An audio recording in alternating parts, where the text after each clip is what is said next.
You're watching the 2024 Minor League Cricket Championship presented by Yash Technologies.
So we welcome you to the NYC Titans game.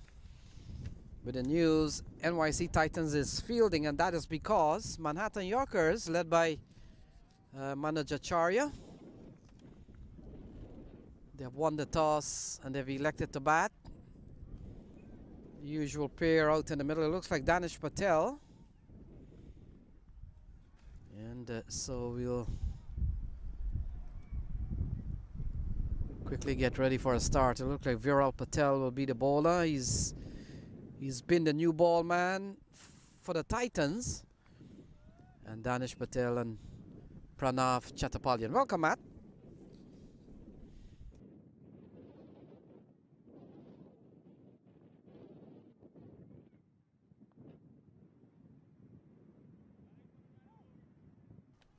Yeah, having a look at the Yorker side.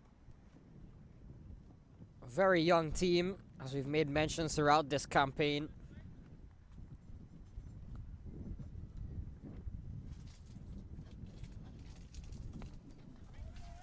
So searching for runs right away is Danish Patel, but good start from Viral Parikh.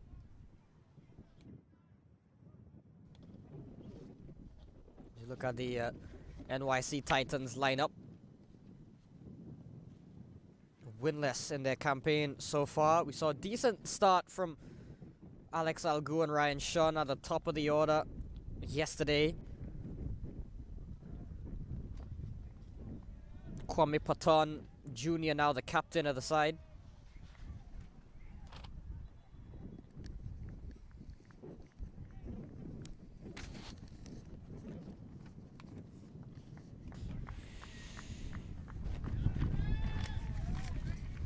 And Matt, you feel that this is going to be a good matchup? Two of the teams that probably not the hottest in the division so far. Viral Parikh, the man on your screen there, he He gets to the top of his mark, and we have seen Viral before, loves to probably bowl on this end, and he comes from the comebox end or the dog park end, and he allows one to go through. So they're on their way. Manhattan Yorkers winning a bat mat. They're 1 for no loss. Yeah, first bit of runs on the board for the Manhattan Yorkers comes by way of the extra conceded by Parikh.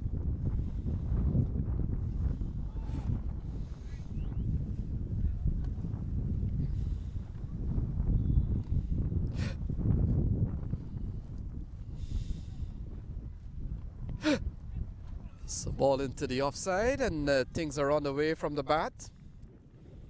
And Danish Patel hands the strike over to Pranav Chattopadhyay, Matt.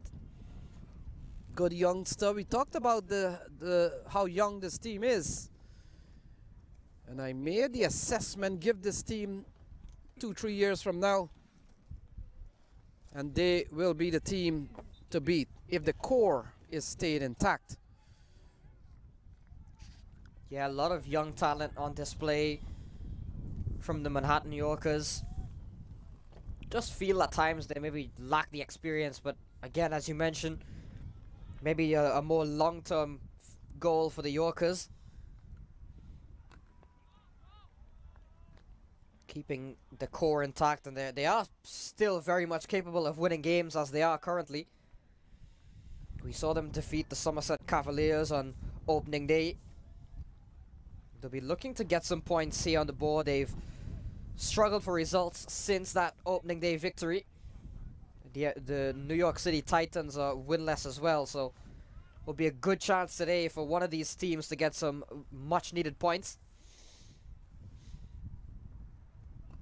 Well, the Yorkers, they have 2 points on the table. As we've seen another run, 3 on the board. We've seen a single from Chattopadhyay and 1 from Danish. Danish Patel comes back into strike. We see him getting a 35 on Friday. Got a knot yesterday, Matt, but so did quite a few players from their squad.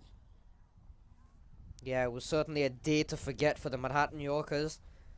Found themselves 19 for 8 early on. It was a bowling clinic put on by the Somerset Cavaliers. Got to easily forget and move on. That's how quickly games come on a weekend during minor league cricket. And Matt, you look at an over bowled here from Viral Parikh. He's really kept it tidy. We've seen a wide, we've seen a couple of singles, and you get the feeling that the Titans could approach this fixture with a lot more confidence. Probably noting that this is not probably one of the big name teams. And not a bad start from them. No, flicked away. That's a good looking shot, but he finds the man a short backward square. And in the end, good running. The scamper through for 1-4 without loss at the end of 1.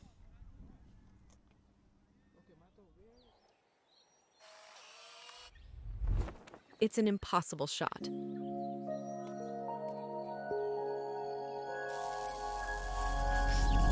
Sometimes creativity and innovation are all it takes to achieve the impossible.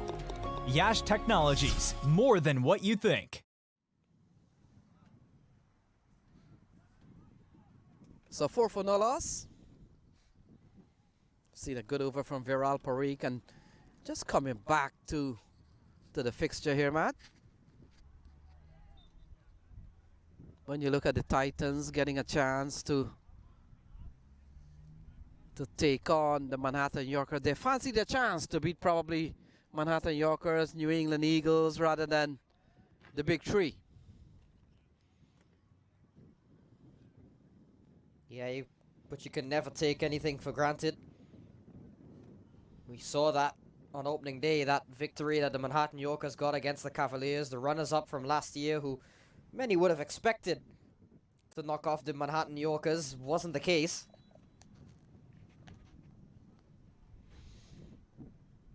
So Keshav Raval has been given the ball. And Matt, what a name to have, Keshav. And we're talking about Keshav, the South African, and he bowls slow left arm orthodox like Keshav Maharaj. What a name. That matches your bowling type. Will certainly look to get a performance similar to something Keshav Maharaj might do.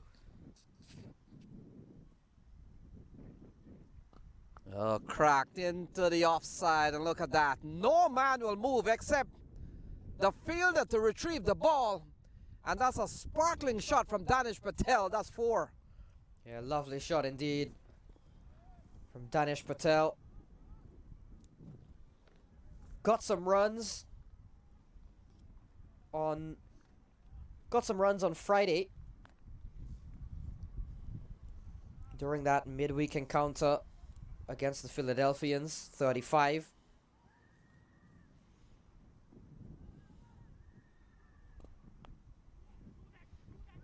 Looking for a couple of runs. Fielder with a bit of fumble. Looks like Alex Algu, but in the end, no harm done.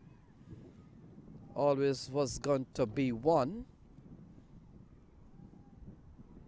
And the Yorkers, they're quickly up to 9 for no loss. We saw an over from Viral Parikh, quite tidy at the top of the order, only 1.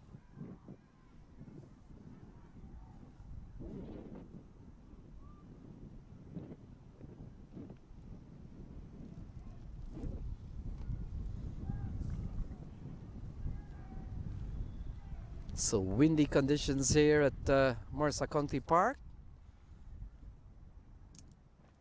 And certainly we're down into September, Matt, in which can't leave the home with without walking with a little windbreaker. Yeah, it's that time of the year here in the Northeast. And you can see just on the shirts of the players there on your screen, very windy conditions. Factor in as well with some of the shot selections, especially the ones that go high up in the air, can make catching a bit difficult depending on which side of the ground you're on.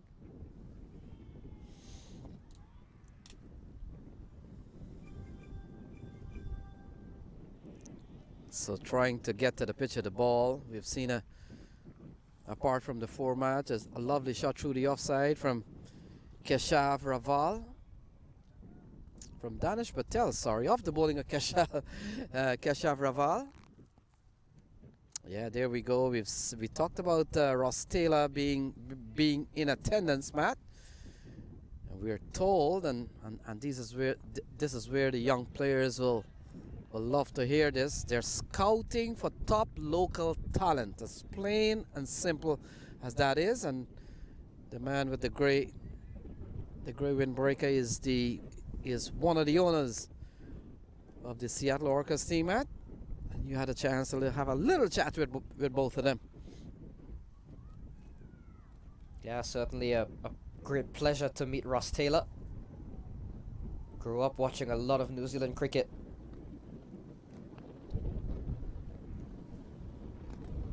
Ball worked into the onside, running quickly. Good cricket here from Danish Patel. They scamper through for 1, and at the end of 2, it's 11 for no loss.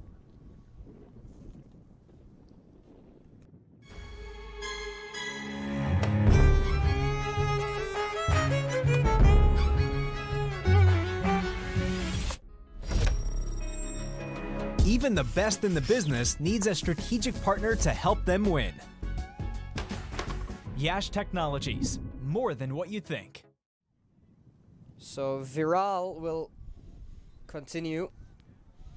11 runs on the board for the Manhattan Yorkers after 2. It's been a quiet start. We saw the boundary from Danish Patel. It'll be so important for the NYC Titans to try and get Danish early.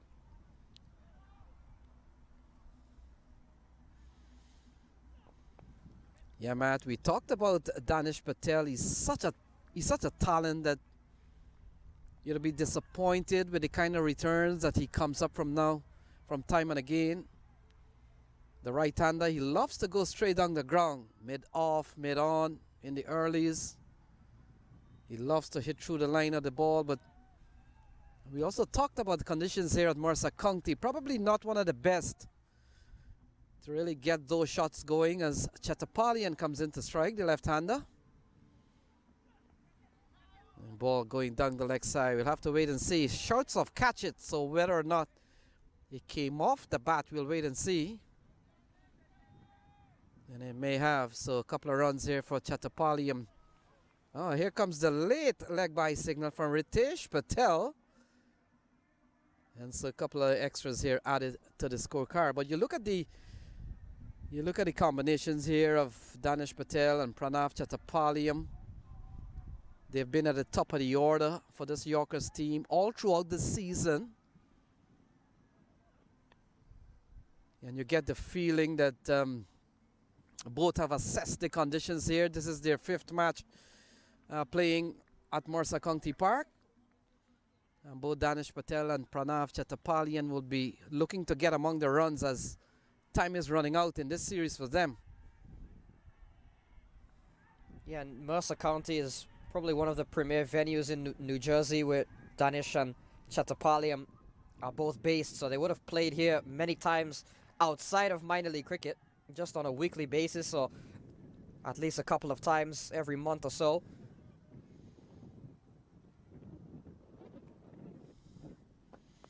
Look at that, looking to drive straight on the ground. Didn't time it too well.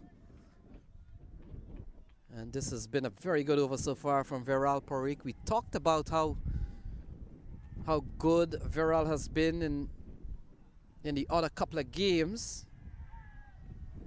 And we'd want to give them a good start. He swings the ball, not a lot of pace, but with the new ball, he can get the ball to do a couple of things.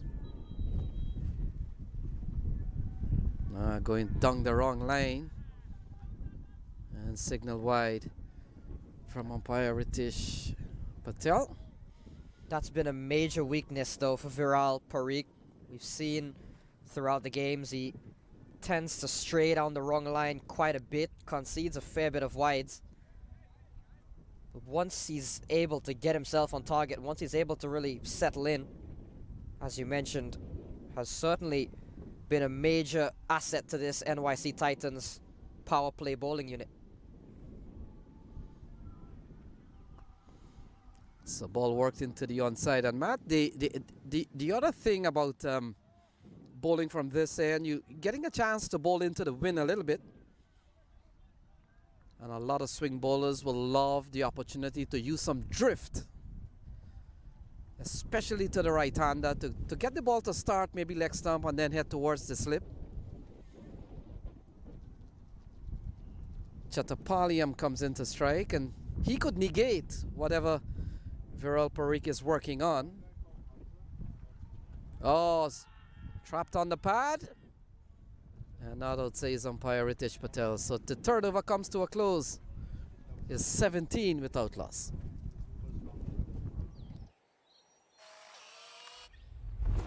It's an impossible shot.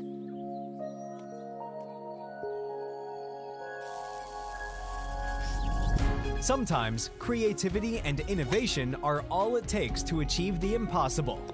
Yash Technologies, more than what you think.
Ian's any good first. So 17 for no loss. We've seen 3 overs already bowled. And Keshav Raval comes into the attack, starts with a dot ball.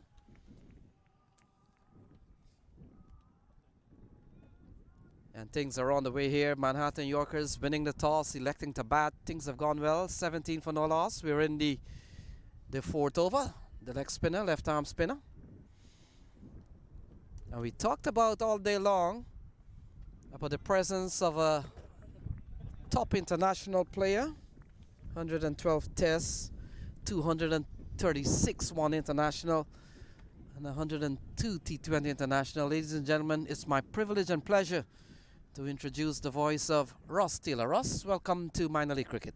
Thank you. Thank you very much for having me. It seems like a long time ago since I played that many games of cricket. And Ross, not much of an interview here, but I'll put you straight into what's happening out in the middle. The conditions here at Morsa County Park has been quite challenging for some of the batters. Not enough bungs, perhaps. How do you adapt as batters on tracks like these that are slow, sluggish, and low? Well, since we've been here, I think a lot of the players have talked about how the wicket's actually been better than last year, which is good to see.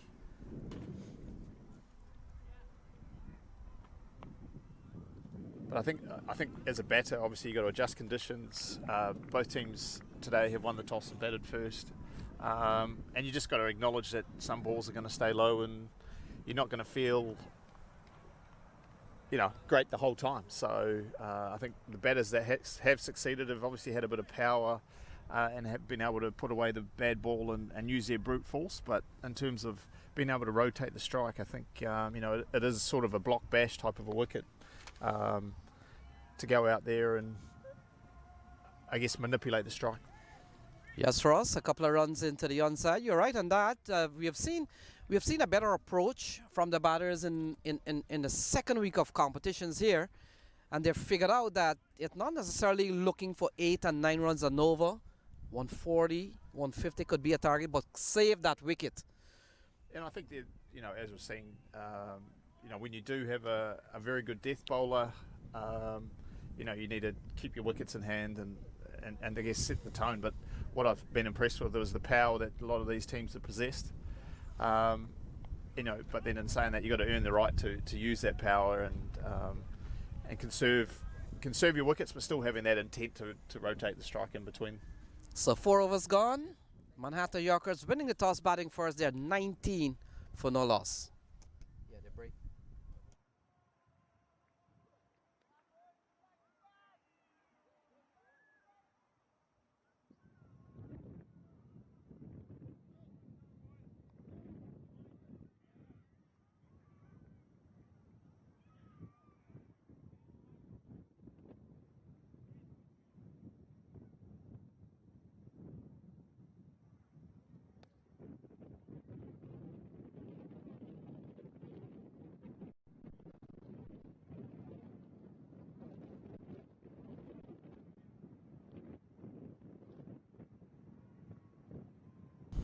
So Mario Laban, given the ball, he replaces Viral Parikh.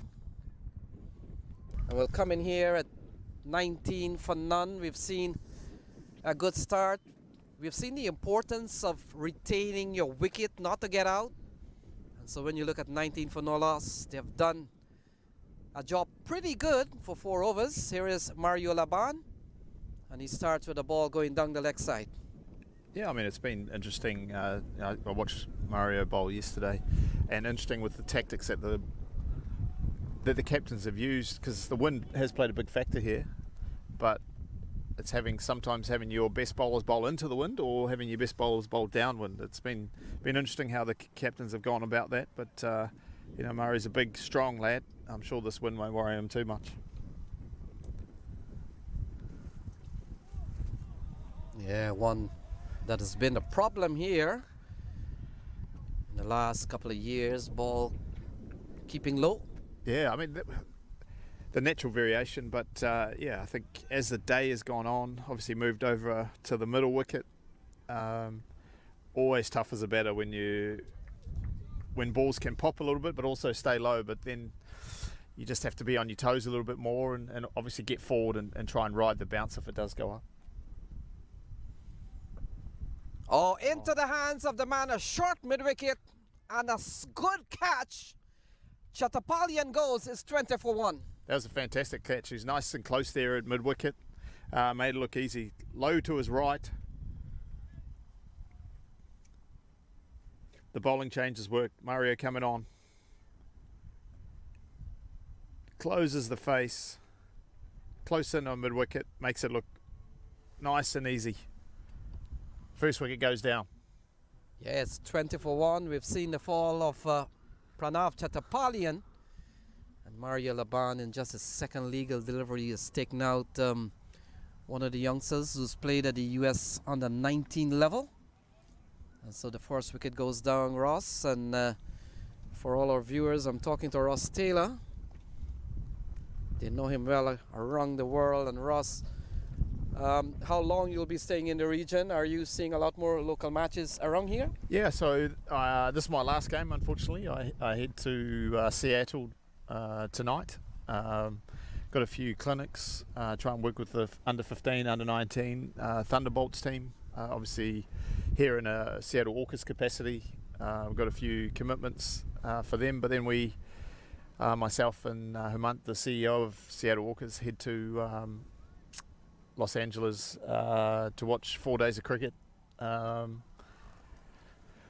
next weekend. So looking forward to having a look around and seeing what the talent is on both coasts. And as there's a few more scouts from a Seattle Orcas point of view at other parts in Morrisville and in Houston and Dallas. So hopefully we can find some great players, not only for the Orcas but for MLC and the US in the years to come. So Sid Kappa comes to the middle. Laban driven into the offside. And the young man, Sid Kappa, has played at the US under 19 international level. Ross, he gets off the mark. Always very good to get off your mark and try to calm the nerves 22 yards away. Oh, very much so. I think it doesn't matter what format of the game you're playing, whether you're playing club cricket, minor league, major league, World Cup final, getting off the mark is always a good feeling. You can settle your nerves.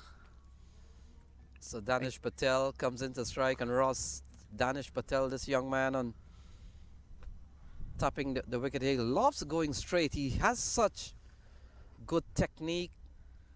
And I'll tell you the problem though, he struggled to really string along good scores from experience. What are some of the causes and problems can do to Danish Patel that he can rectify such a situation? I suppose the best place to bat in 2020 is up the order. You have the field in, but then also you're facing the best bowlers, the ball swinging around. I think you've got to bat to your strengths and find out what your role is in the team. Is your role to get the team off to a good start at a high strike rate, or your job to get to overs 5, 10, 15? So once you know what your role is, then you can bat, I guess, accordingly.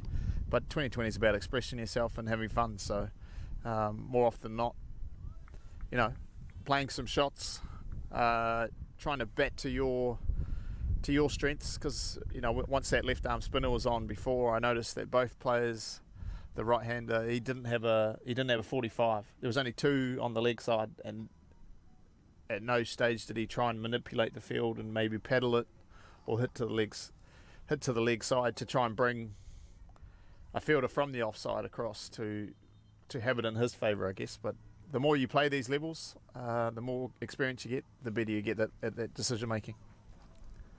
So the 5th over comes to a close. A good one from Mario Laban. 3 runs off that over, and after 5 it's 22 for 1.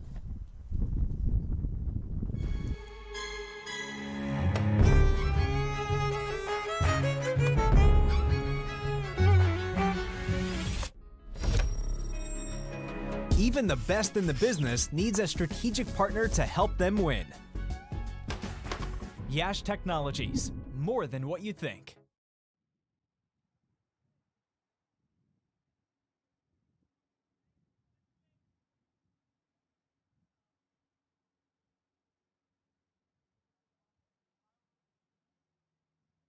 what are they?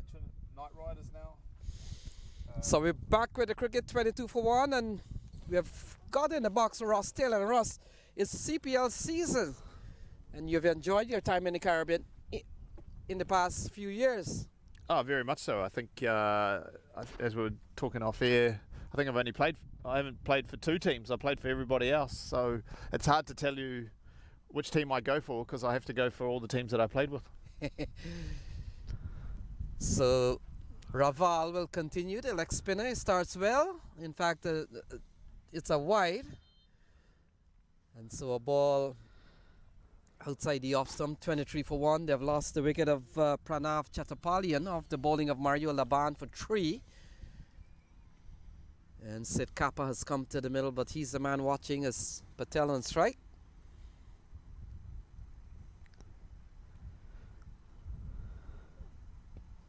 And Ross, one of the things you'll probably notice across the country is that it seems that we're such a factory of left arm spin.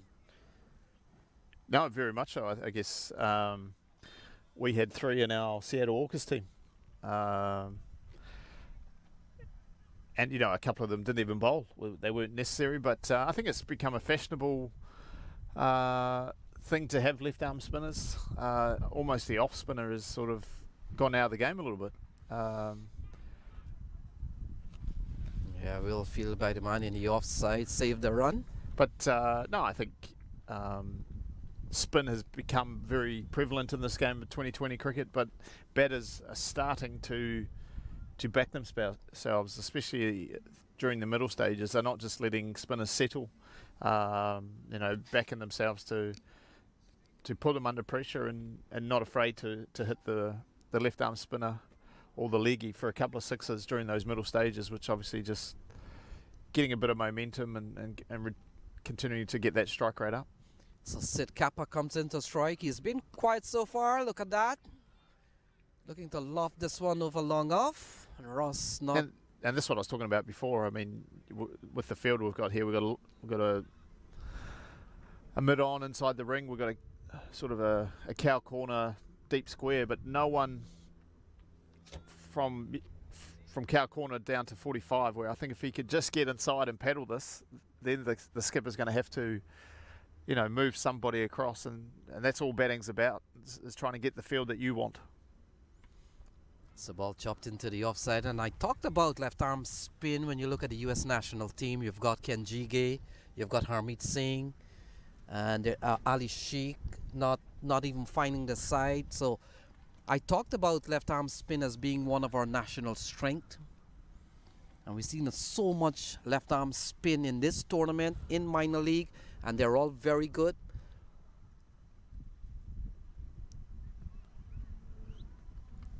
Cut away over the offside, running up towards the point boundary. Big chase here. And a very fast outfield, Ross. That has gone away for 4. Yeah, I mean, it's mishit that, and it's still gone for 4. I think, you know, since I've been here, you know, you look at it, it looks like a long outfield, but there's still enough on there. Turning sideways, just letting the ball come and hitting up on it. Getting a little bit lucky, but you need that as a batter. And who needs to hit it to the leg side when you can hit for 4 like that? Yeah, and Ross, a question on technique and a question on the technical part of the game. How important is leg spin in this form of the game? I think, as we were talking about, you know, having a traditional finger spinner, left armer, off spinner through the middle stages. I think that the leg spinner can still bowl a bad ball and get that attacking wicket. I think they're wicket takers through the middle, where I think the finger spinners are traditionally more that defensive bowler. So the power play session comes to an end. 6 gone. It's 29 for 1. Good start here from the Titans. They've kept things tight, and it's 29 for 1 at the end of 6.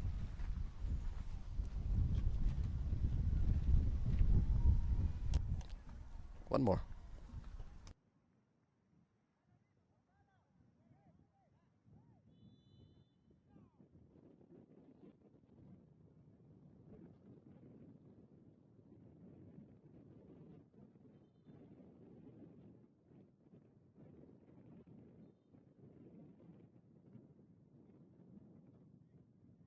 So the end of the power play, and it's certainly one the NYC Titans will feel quite proud of, getting the wicket of Chetapaliam. The Manhattan Yorkers only going at just under 5 runs and over. Chetapaliam, a former USA under-19, Siddharth Kappa, out in the middle, also would have been part of the same squad as Pranav. And Rawson, in your time as Seattle Orcas head coach, you've got to learn, I'm sure, a lot of USA players and what we've done, how our side has been shaping up over the last few years. I'm sure you've got to work with a lot of our under-19 players, or at least heard of them. How has that been? How has it been learning some new names and some new faces you've never heard of before? Yeah, I mean, it's been exciting, but also tough to put faces to names, leaning onto the local players and picking their brains, because they get to play on these wickets a lot. So getting their input is crucial to obviously make my job a lot easier, but obviously to getting these names. As you see, a lovely shot from the current USA U19 and Siddharth Kappa. Ashish Katapali coming into the attack for the first time right at the end of the power play, and has been greeted with a boundary from Sid Kappa, one of the Yorkers will really need. We've seen Danish Patel stick around, but he hasn't been able to really strike the ball as cleanly as he would have liked. Oh, that was a good shot there. I mean, obviously a loosener from the leg spinner, but deliberately hitting up and over cover to the short offside boundary.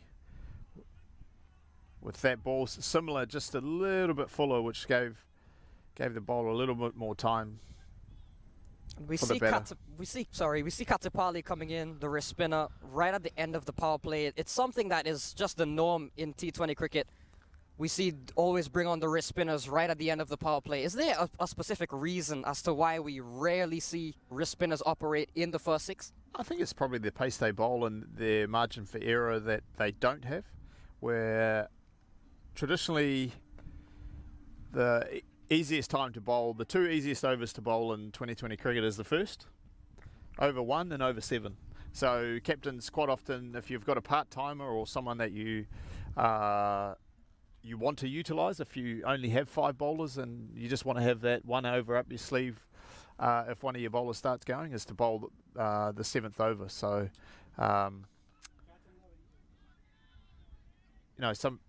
whether it's over 7 or 8, that's where I guess the tactics come in there, as Katapali has just dropped it down again. Yeah, and again, Siddharth Kappa has feasted on it. A shorter delivery on the pull this time, and has gotten a couple of boundaries.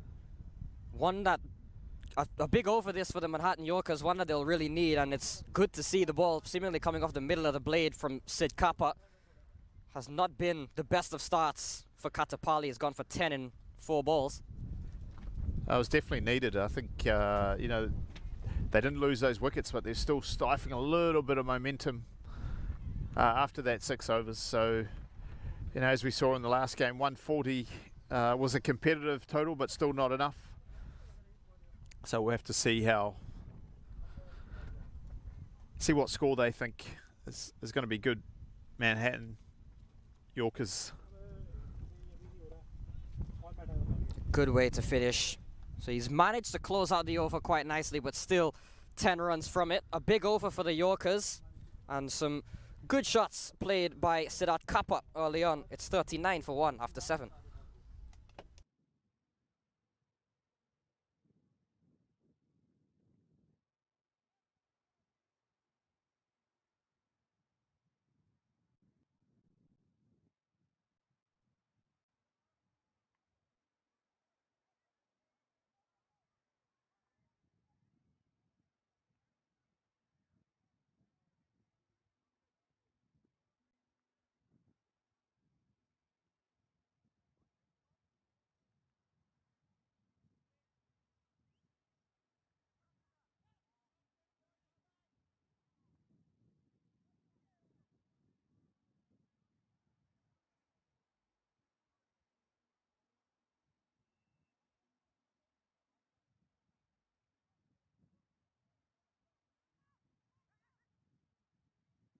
Kuldeep.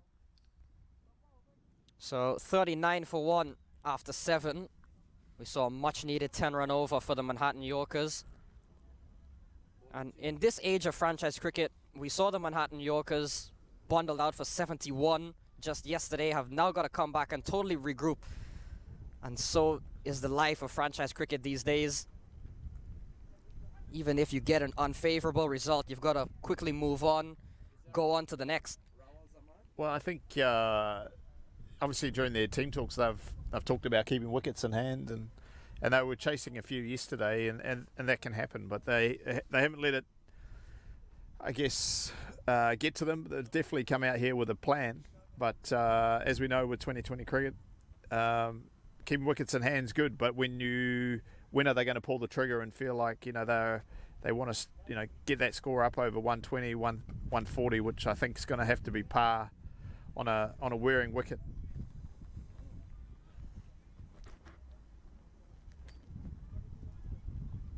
So we see the attention now back on Siddharth Kappa, struck a couple of boundaries.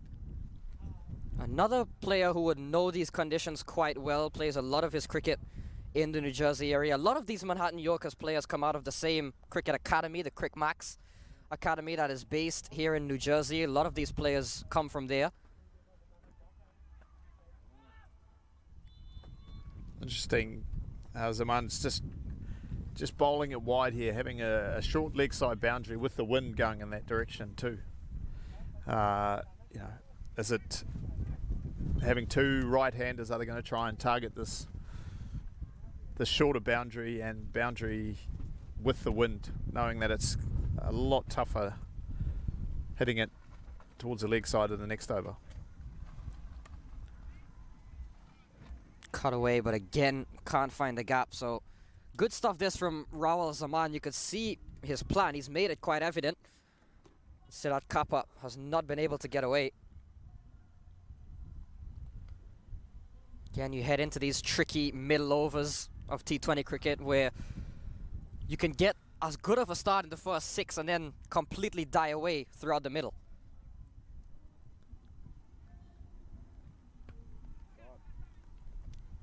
Down the ground, and it's been put down. So in the end, a relatively simple chance. You've got to be taking catches like those. It went straight down the ground from Siddharth Kappa, a low full toss, and the fielder running around couldn't hold on in the end. We saw the New Jersey Stallions drop 3 catches, but those really should be taken.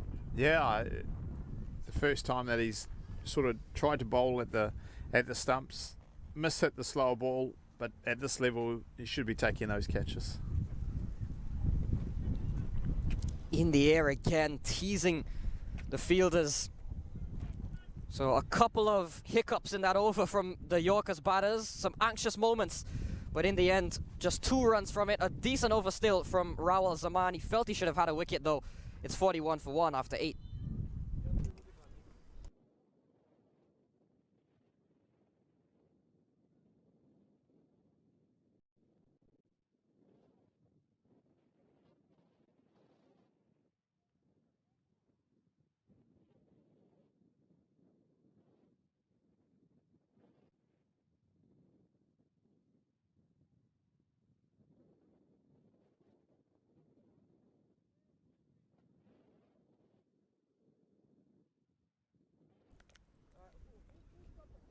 So 41 for 1 after 8 overs. We would have seen an eventful over from Rawal Zaman. Even though it only went for 2, there was a drop chance in there. Ravish Kanchi would have been the man, giving Siddharth Kappa a life. And interestingly enough, guess who it is that has been given the ball? It is Ravish Kanchi. Maybe perhaps Kwame Patan, the skipper, looking at him saying, well, you've grasped a simple chance. Bring you in with the ball and try and make amends.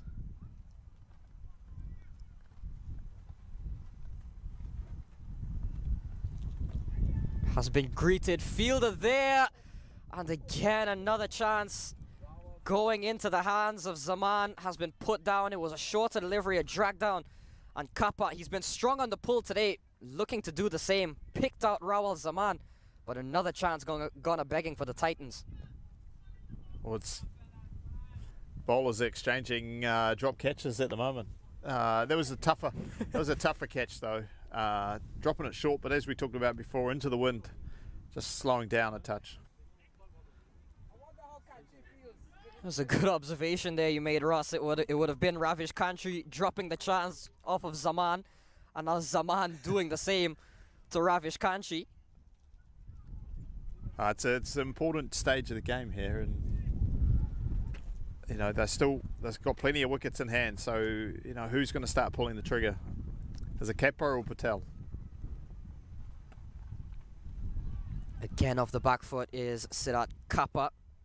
And a lot of the times you see batters play those pull shots off the back foot. In these days, it's not necessarily the ball is all that short. It's just batters that are strong on the back foot will back away and they'll try and make that ball seem a lot shorter than it actually is. Well, I mean, you look no further than a player on our side, Heinrich Klaassen. His weight is on the back foot a lot, and they make that shot look almost, as you said, it feels like it's a short ball, but the ball's still hitting the stumps. And they're hitting the ball, you know, 20, 30 metres into the stand, which I think, you know, you do have to feel sorry for the bowlers at times. Sliced away. Quite an awkward bounce there, the fielder. And he'll hustle through for a single in the end. So, again, another tight over this from the NYC Titans, but it's been a bit of a while since we saw the wicket. The wicket fell in over number 5, or in over number 9, and with a couple of drop catches. Even though you're bowling tight, it plays on your mind. We still need wickets. You need wickets in a T20 game because pressure can come. A big over can come at any time. Very much so. Hey, well, thanks for having me. Always a pleasure, Ross. 9 overs done, 46 for 1. Thank you.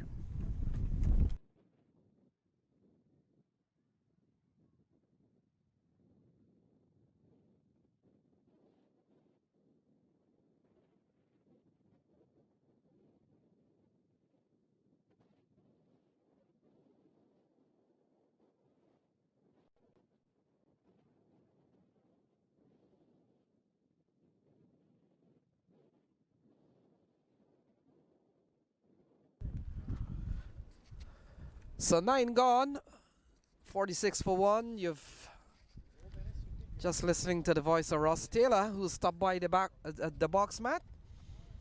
Said Kappa has batted well. We've seen a partnership of 26, and I get the feeling that notwithstanding the conditions here at Mercer County Park, Sid Kappa looks pretty well. Striking the ball, striking them well. And while I've just come into the box mat, I want to think both batters out in the middle have survived a chance each. Am I right? Yeah, both been given. In fact, no, I think it may have been Kappa given both lives. But Siddharth Kappa, this is probably the type of innings you would expect. Again, we've rated him highly in terms of one of the bright prospects for USA Cricket playing in the under-19 side currently. But hasn't had the biggest of scores throughout his minor league career. This innings, though, he's looked very fluent.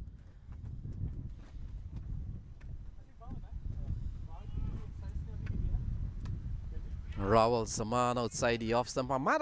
I've got to make an observation here on Rawal Zaman. While he's bowled shortish to the batters and allowing the batters to crack him into the offside, he's been consistent with that. He's kept the ball on the offside. He haven't strayed down the leg side. And with that said, I think with a packed offside field, he's bowling to a plan. Look at that, still in the offside.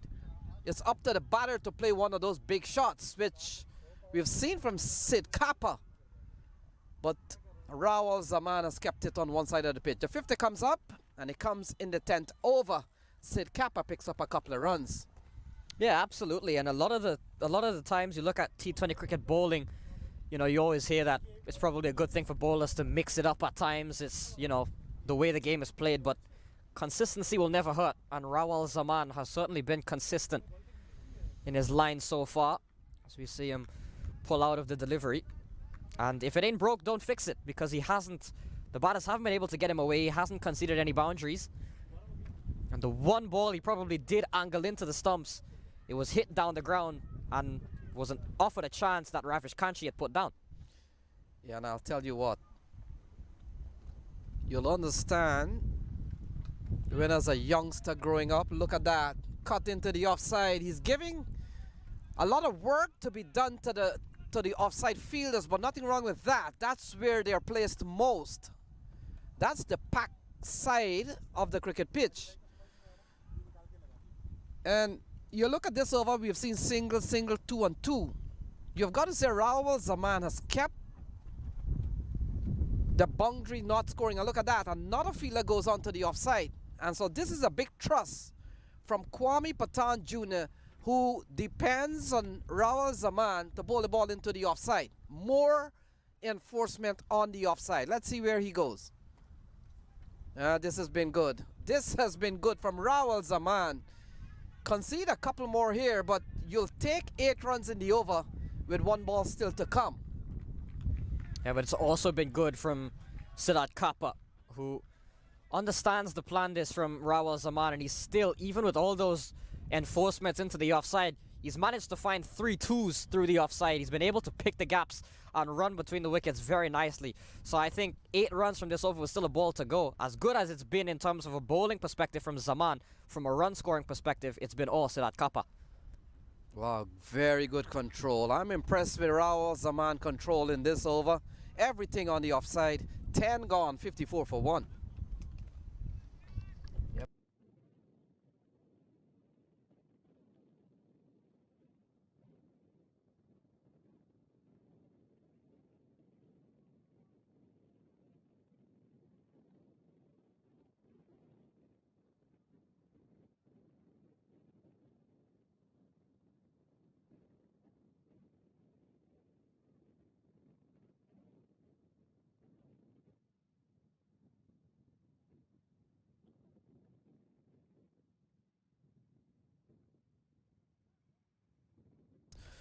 So Ravish Kanchi will continue.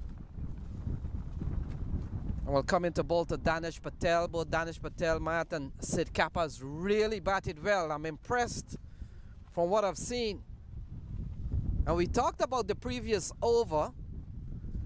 Oh, look at that. A smashing shot from a man beginning to find form in this year's minor league cricket. 4 more runs for Danish Patel. Yeah, lovely shot from Danish. It's been something we've missed over the last season or so from Danish Patel. We saw how impressive he was in 2022. Had an impressive year. 2023, he struggled a bit for runs, for consistency. This year, he started off kind of the same, but he's really beginning to find form now. I mentioned the 35 he got on Friday. And now 27 here today, and he's built a steady partnership here with Siddharth Kappa. Yeah, that partnership has gone up to 38. A smashing shot through the offside, and we talked about the technique exhibited here by the Manhattan Yorkers player. They've grown up playing their cricket and learning the game through the academy of Crickmax. And that has certainly paid off, Matt, all of these shots. And you look at Sid Kappa in the last over. We talked about the over bowl by Rawal Zaman. Never in the over did Sid Kappa try to go against the grain of trying to pull one of those balls through the onside. He did everything basic, even if he wasn't able to pierce the offside field. And I think that's a lot of time, Matt, batsman gets out when you go against the grain. Yeah, and again, especially, we always go back to the conditions here. It doesn't really call for anything too extravagant. Just looking at what the past score here has been, it's a very simple 140, 135, 140, 150. You'll be in the game. So if you can continue to just maneuver the ball, play everything on its merit, continue to find the gaps, you will get runs. You will score runs on this surface. It's a ball into the offside, running up towards the point boundary. We talked about the fast outfield, and look at that. Similar position. He pierces the gap, and that's gone away for 4. Yeah, it's another good shot from Danish Patel. And it's so important, especially for a young side like the Manhattan Yorkers, to not feel phased at all by conditions. And I mentioned it with Ryan Scott in the first game. You look at how a more experienced player in Ryan Scott goes about his business. He pretty much plays the same. He looks to continue to attack the same deliveries he would attack anywhere else in the world. And it's important for a young side like the Manhattan Yorkers to come here, and even though they're tested, to continue to play a natural game. Matt, just coming back to Ryan Scott and any batter at the top of the order we talked about off mic. It seems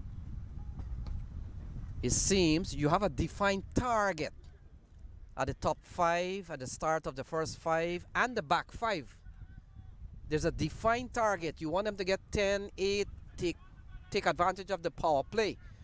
What is lacking are these stages of the game, the 11th to the 15th over. Look at that. Oh my goodness. Sid Kappa may have given it away. Patan comes out, calls for it. The man with the glove, and that big partnership comes to an end. Kappa gone. Yeah, Siddharth Kappa looking to go big down the ground. Went nowhere in the end. And Kwame Patan, we mentioned how good he is as an outfielder. So you can only imagine with those big gloves on, it's almost automatic. You'll be on your way back. And that's exactly the case. Siddharth Kappa falls. He was looking good. But in the end, falls to Ravish Kanchi. It's 63 for 2.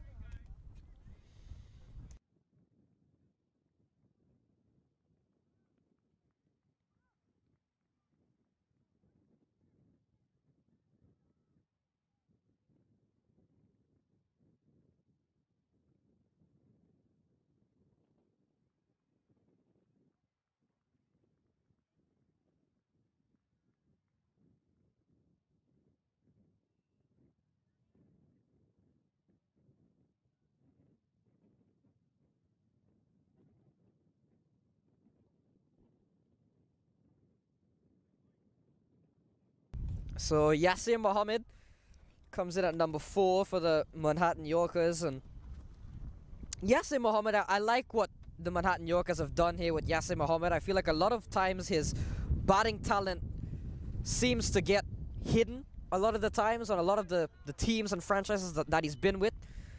His role, we talked about it with Bhaskar Yadram, how depending on the franchise, it can really impact a player in terms of clarity and in terms of what type of role they play.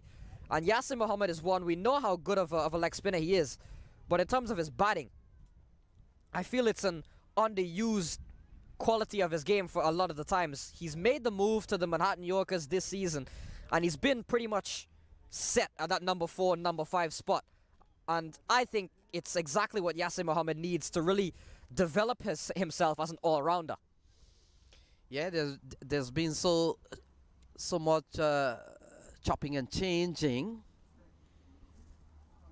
with the franchises that he's played with, Matt. You're right on that. He's never enjoyed a sort of like a fixed position, and I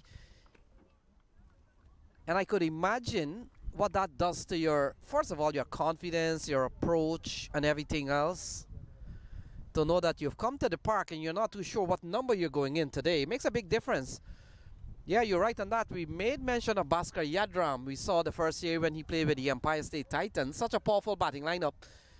Trevon Griffith, Christopher Barnwell, Jala Dua, everybody else, and Bhaskar Yadram was regarded. In fact, let's go from the top. Bhaskar Yadram was given a chance at the top of the order with the Empire State Titans. And having failed one or twice,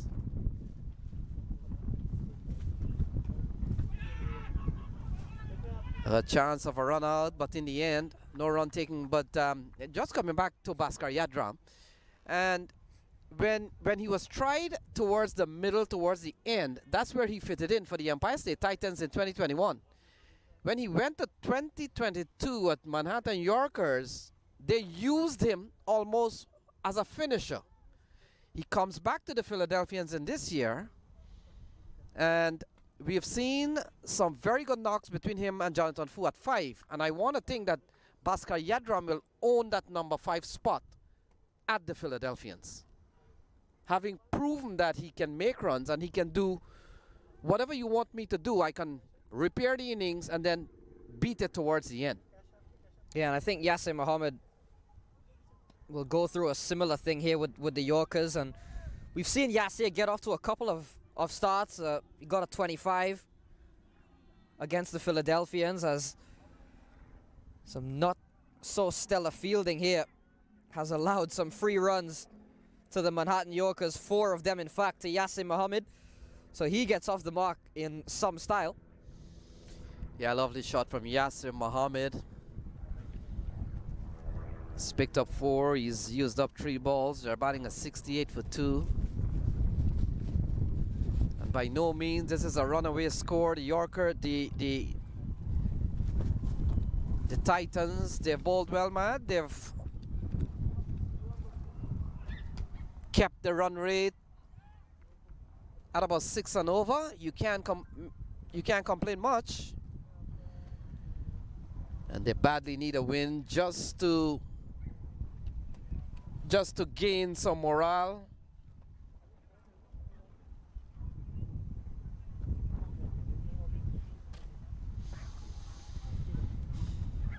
And so 5 in the over so far. We're in the 12th over. Yasir Mohammed is on 4. Danish Patel, he's batted well for 33.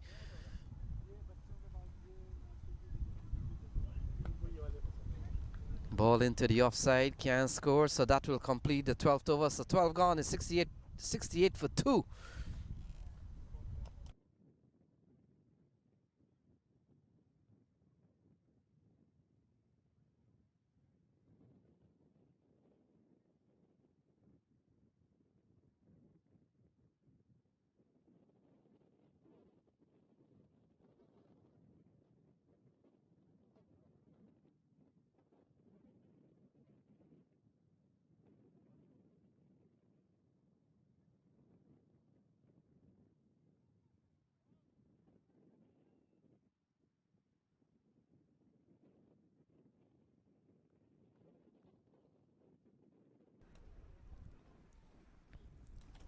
So 68 for 2 at the end of 12.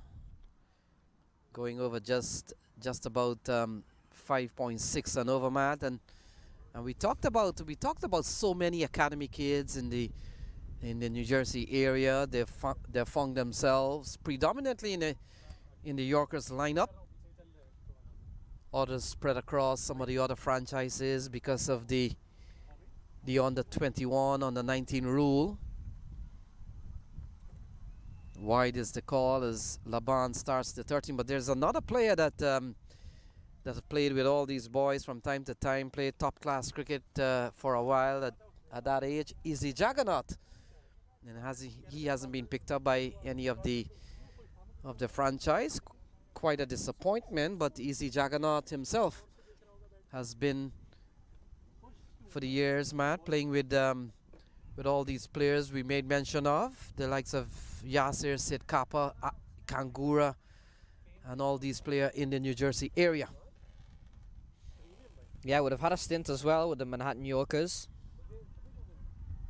And we would have played a couple of games alongside Izzy Jaggernaut in the New Jersey area last season.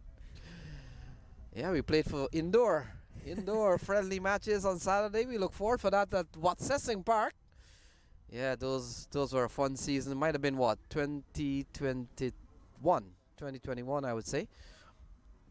2022. Oh, big edge, and Kwame Patan Jr. has put down Yasir Mohammed. Yeah, big chance there. Mario Laban, we know how good he's been for this NYC team. Always a wicket taker, and he could have had another one there. Getting the edge was Yasir Mohammed, a thick edge, and Kwame Patan diving away to his left. It's a difficult chance, but wicket keepers will probably love to take those. Yeah, I think that's one of the things that the NYC Titans have not come into this competition with, a specialist keeper. We know Kwame Patan, he's good behind the stumps, but let's be honest, Matt, that's not his primary position. We know this one cracked into the offside. Couple of good runs there from Danish Patel.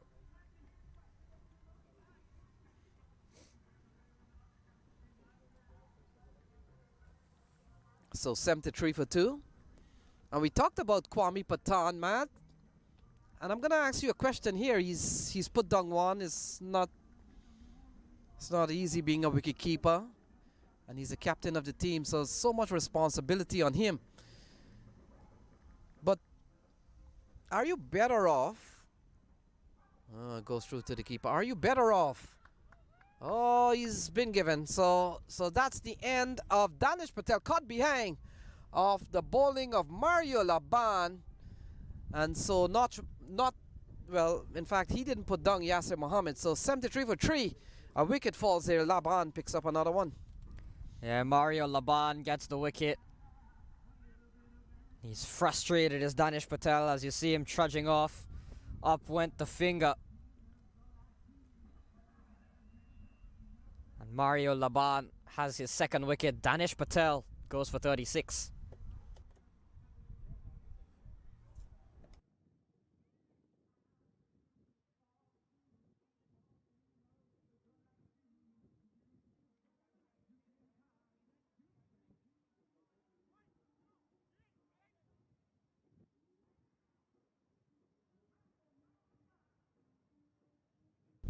So one of the bright spots for this Manhattan Yorker side, and one player that I've really enjoyed seeing his development throughout this minor league cricket championship, Nirmit Shashida walks out to the middle for the Manhattan Yorkers, who has made the best out of a bad situation at times in some struggling scenarios. Even from last year, he played a couple of very impressive knocks, and he comes in here again at 73 for 3 with 43 deliveries remaining. Now, Matt, when you talk about the Manhattan Yorkers, and we'll talk about that when we come back, they have no problems filling the junior slots. That is mandatory with the playing conditions here in minor league at all. So Mario Laban, final ball in this over. Shashidar, we saw him on the first day of competition getting 41, as wind has certainly picked up here, and you see what has happened with the side screen. It has come down, so so for the time being there's no side screen on one side, in fact on both sides now. So here is Mario Laban into ball to the new man Shashidar. Shashidar is defending, and that will complete the 13th over. So 13 gone. It's 73 for 3.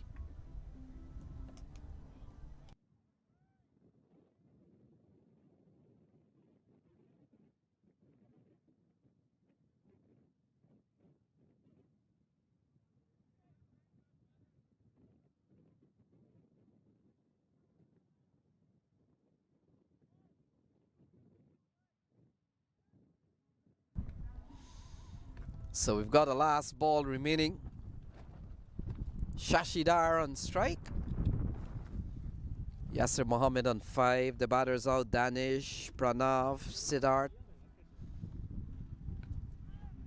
Ball defended into the offside. So that will complete the 13th over. So 13 gone is 73 for 3.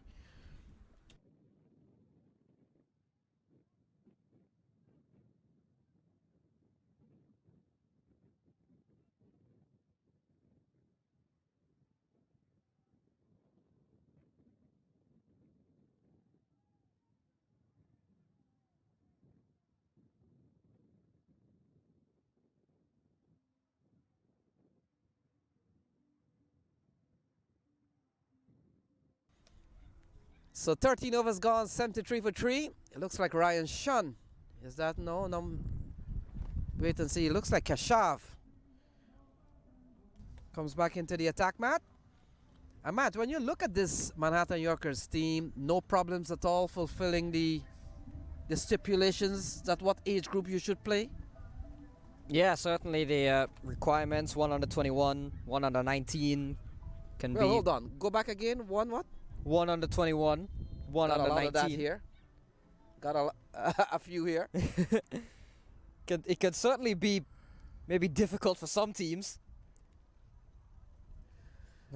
Some teams will probably try to find some loopholes around those. But certainly isn't a problem for the Manhattan Yorkers. The Philadelphians as well, another side that has included up to maybe 3 or 4 of those players, even though they don't have to. Big shot here. Doesn't get hold of it in the direction of Alex Algu. You've got to be very careful hitting the ball uppishly in the direction of Alex Algu. And the fact is, Matt, it's a bit of a windy condition here, so you've got to see where the wind is blowing and go with the wind as against. And so we'll have to wait and see. Keshav Raval comes back into the attack. 3.1, none for 17 so far. 6 bowlers being used here by the Titans. We've seen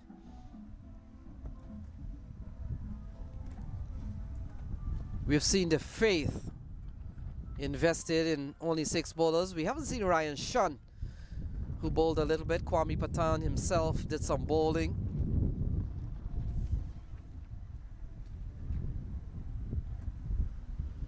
Couple of good balls in this over from the leg spinner. Here is Shashidar on strike. Oh, looking to go through the onside. A little bit of bounce, challenging pitch.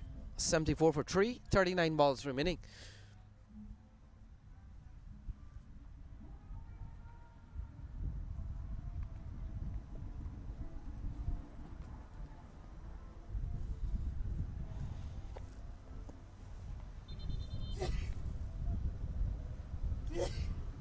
So the Yorkers have found goings a bit of tough in this tournament so far. We saw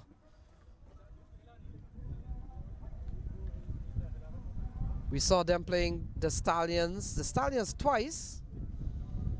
Played the Philadelphians and the New Jersey Somerset Cavaliers.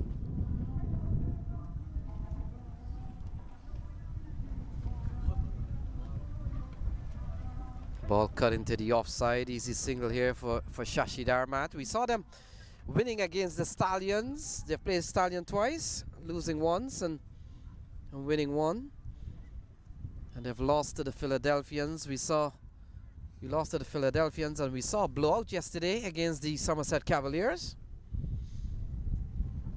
Yasser Mohammed comes in to strike. This over has gone pretty well for Keshav. He's only conceded a couple of runs, and so final ball coming up here.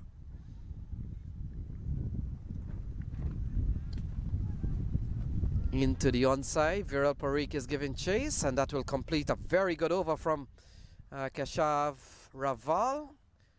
Only gone for 3, so 14 done, 76 for 3.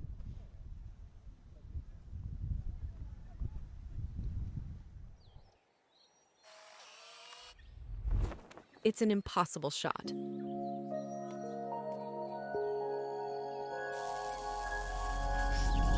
Sometimes creativity and innovation are all it takes to achieve the impossible. Yash Technologies, more than what you think. Things have gone here. This is not a big score, and they may just get a chance to get their first win of the tournament. Yeah, it's certainly a big game, this for the NYC Titans. You made mention of the fact that the Manhattan Yorkers have kind of plateaued after winning that first game. They haven't really been able to kick on. And you mentioned that the NYC Titans will probably back themselves to put in a good performance here in the New York Derby. The Manhattan Yorkers and the NYC Titans. Pulled into the onside. Has he found the gap? I bet he has. That has gone away for 4. Yasser Mohammed goes up to 11. It's 80 for 3. Yeah, nice shot from Yasser Mohammed. Ravish Kanchi back into the attack. Too short. And Yasser Mohammed on the pull. Found the gap nicely. So Ravish Kanchi he's bowled 1 for 14 so far. A couple of overs. Big appeal. He continues to appeal. Not out, says umpire Ritesh Patel. We talked about the umpires, Matt. Ritesh Patel is another umpire who hails from this region. Seen him on many tournaments over time.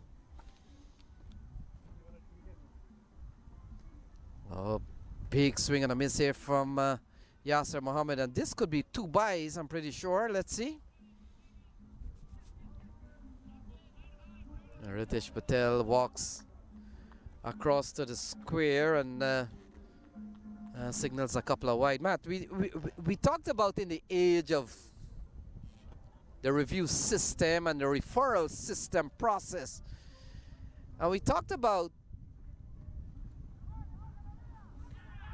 oh, he's gone. So Yasser Mohammed doesn't even wait for the signal. He starts to walk.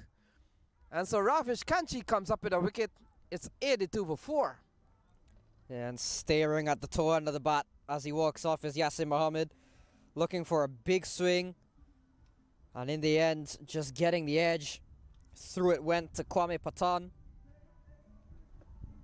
He just threw the shot too early and into the gloves of Kwame Patan, so Kanchi gets the wicket. It's 82 for 4.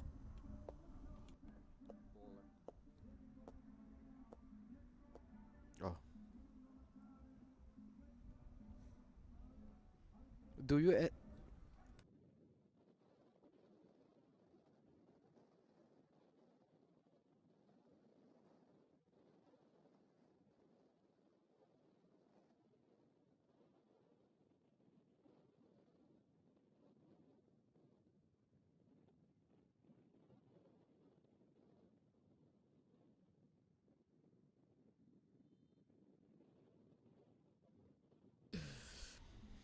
So Raj Bafsar comes to the middle. Couple of wickets here for Ravish Kanchi, Matt. 2 for 18 so far. Very good spell. We saw on the opening day he was taken out of the attack quite early, but he's made a good comeback, and that's what this game is all about. You bounce back. Raj Bafsar comes to the middle. We talked about how young this team is, how experienced this team is when you throw Raj Bafsar into the mix. Yeah, well, again, still some research has to be conducted on the average age of all the teams across minor league cricket. And on opening day, we said the Manhattan Yorkers will probably have to be near the top of that list, if not at the very top, in terms of the youngest average age. But Raj Bafsar, certainly maybe an outlier. That's a big shout here from Ravish Kanchi, and that is in no way to say that Raj Bafsar is old, but it's just in comparison to the rest of this side. Raj Bafsar has been along New Jersey cricket for a long time, has been a top quality player for a long time, and has been around the Manhattan Yorkers team for a long time. And even if he hasn't played necessarily every game, I'm sure just having a head like Raj Bafsar and having somebody with the amount of experience, having played against many of these players before, it's certainly important to this Yorkers setup. Well, Matt, when we come back, I'm going to ask you a couple of players. Oh, that's a big shot from Nimit Shashidhar, and it's gone.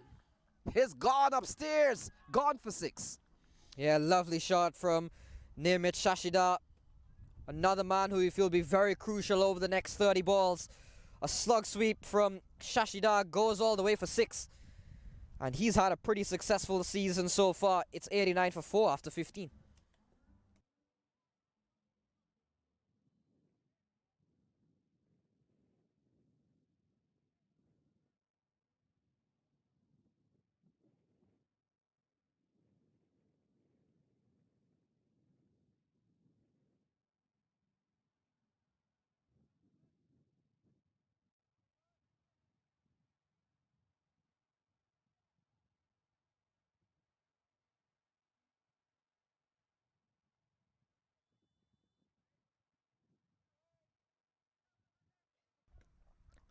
So 89 for 4, 15 gone, 30 balls remaining. Raj Bafsar on strike. And Matt, I'm going to challenge your brain.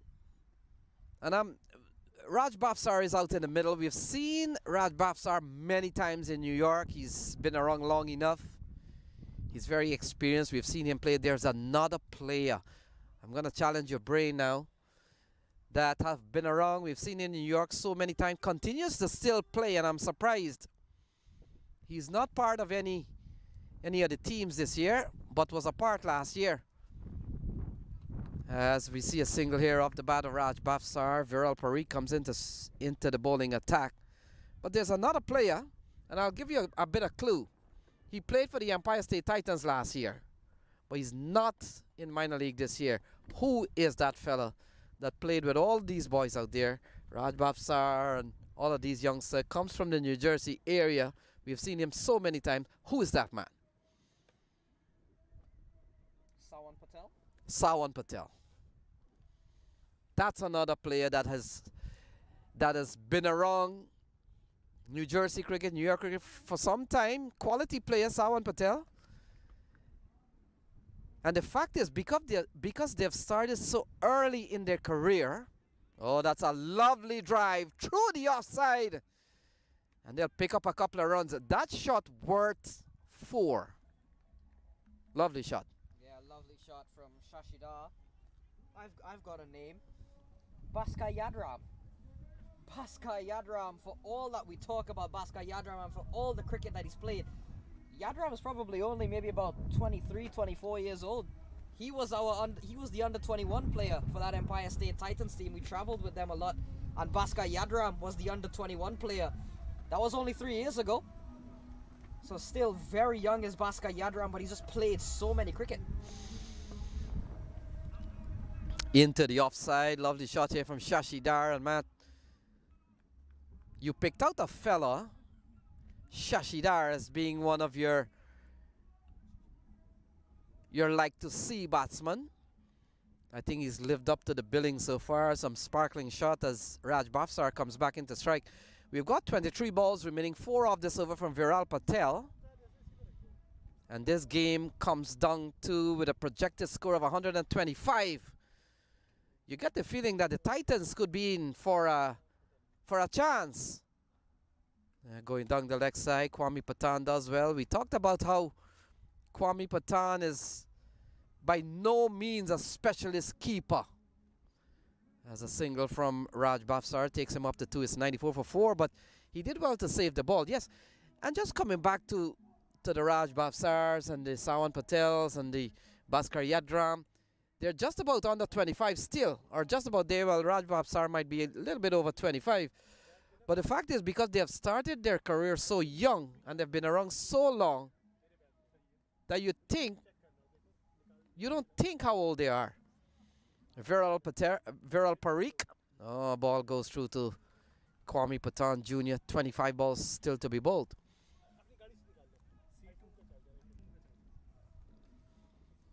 I think Saiteja Mukamala will be a name in a few years that could add to that. Already playing for the US, has already been a huge name across the New York, New Jersey area, and he's still under 21.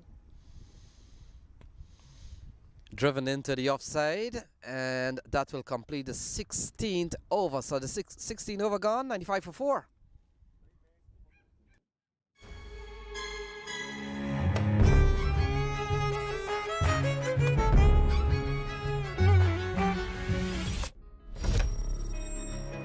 Even the best in the business needs a strategic partner to help them win.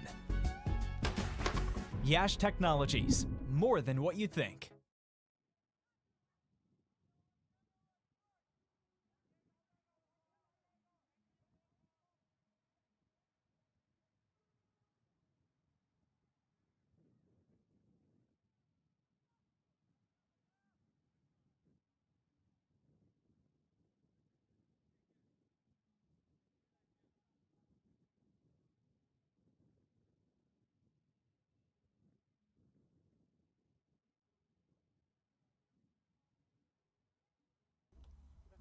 So Laban comes back into the attack, 2 for 7.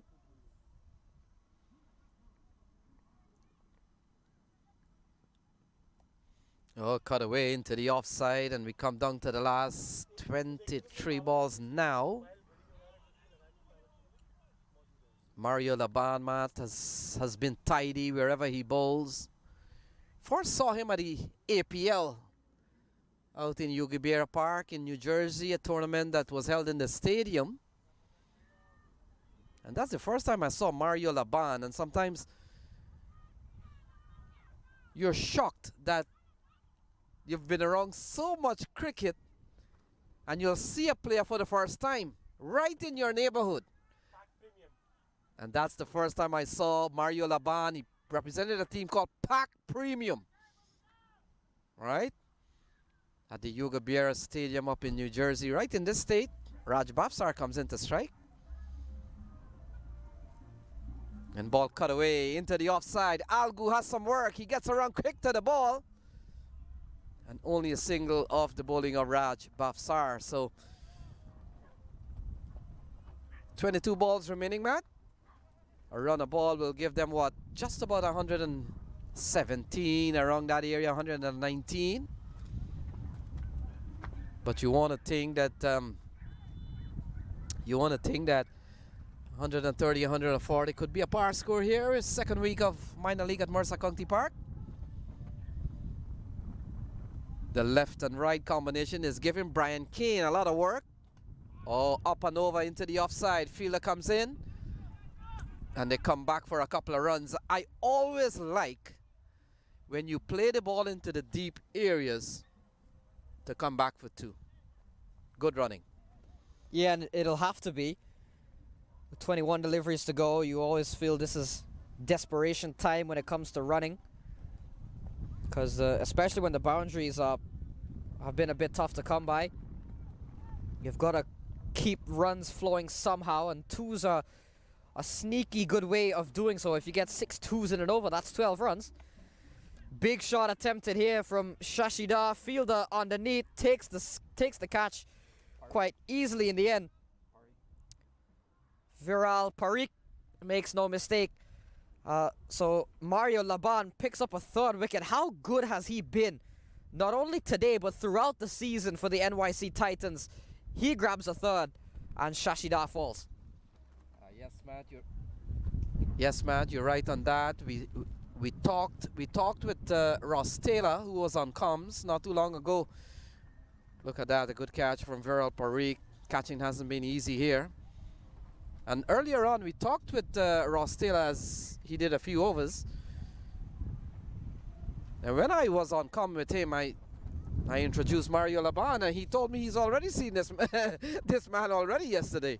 So some notes, I'm pretty sure, but Mario Laban has been good.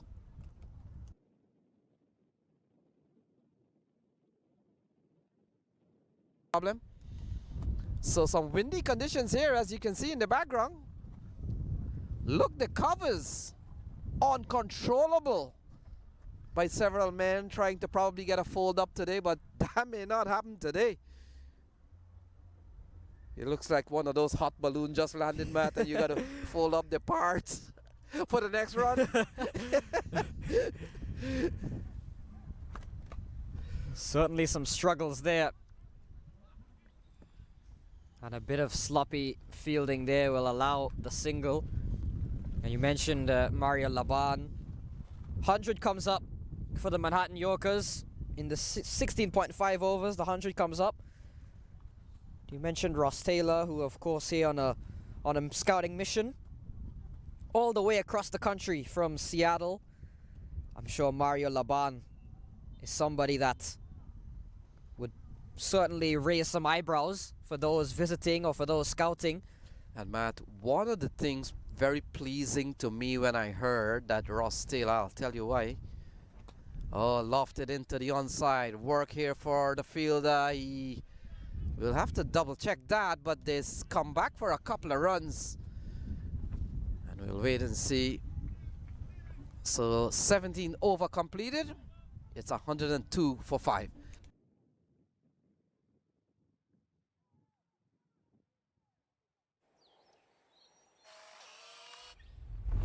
It's an impossible shot.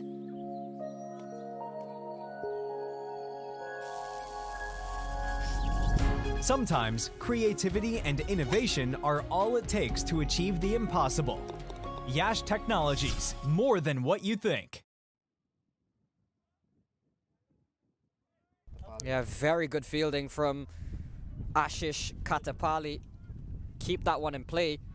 Had to be very mindful of where all parts of his body were, and when he landed outside of the ropes, you can see just then he pulled it back, and his left foot is in the air, so it wouldn't have touched the ground. So that's very good awareness of where his feet were at the time. Very good camera work as well to follow Katapali's whereabouts. Down the ground here. Well struck and away for 4. So Deep Patel gets a boundary. He's a quality player is Deep Patel. I'm surprised we're seeing him this late in the batting order. Very good timer of the ball. Manipulates the field quite nicely. And again, down the ground. Goes for 4. Yeah, Matt. Deep Patel comes in at he comes in at number 7. I hope they haven't taken any reference to his name. Sarawal Zaman comes back for his second spell or another spell, Matt, and ball tugged into the onside.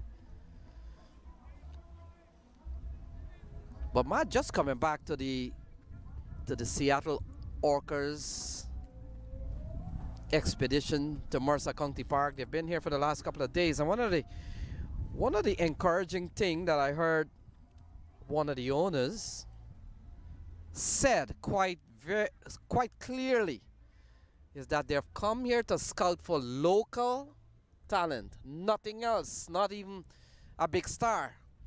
So for example, if your name is, who's the big player here? There we go, that's Ross Taylor. But for example, if you come to this park here and if your name is probably what? Who's a big name on on the site here? Well, let's say your name is Mukamala. They're not necessarily be looking for Mukamala. Mukamala has made his name, and Mukamala is on the international scene already. Lovely strike from Raj Bafsar down the ground. That has gone away for 4. Yeah, lovely shot again from Raj Bafsar. Straight as you like. We saw a similar shot from Deep Patel. So targeting those straight boundaries, safe place to target. Yeah, lovely strike from Raj Bafsar. He brings a lot of experience to this Manhattan Yorkers team. But just coming back to the scouting today, as we've been told from the Seattle Orcas contingent, is that they're looking for some local talent that they can unearth, right? Unearth. 111 for 5. Nelson for 5. Do you know the story of Nelson, don't you? Or you don't? I know the reference. I don't know the full story. Wasn't he I thought he was some general or something that had one eye, one arm. I think he had one body part, so I couldn't remember exactly what it was. One leg, one eye, or something like that. Yeah, well, that's what the story says, but it's 112 for 5, 14 balls remaining, 10 of this over so far from Rawal Zaman. I thought Rawal Zaman comes out of Villages these days, isn't it? Yeah? Well, Villages are playing Westbury right now in the big New York Metropolitan League final. 112 on the board. Not timed well. Looking for 2. This is good running. Couple of runs more here. 114 for 5. 13 balls remaining. How important will be a win for this Titans team, Matt? It'll be huge, not only in terms of just numbers, but also in encouragement, in belief. Really get this side galvanized and prepare them for battle again.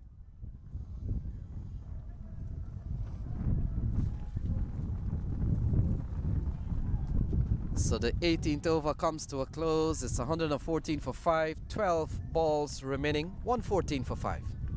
Oh, we still got another ball, not closed out yet.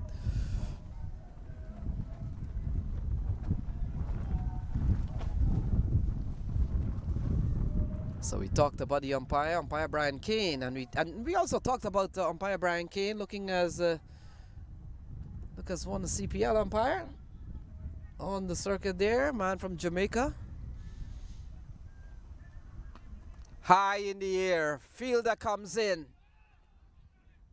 Oh, he does well. Looked like Kashav will confirm that, but a wicket falls.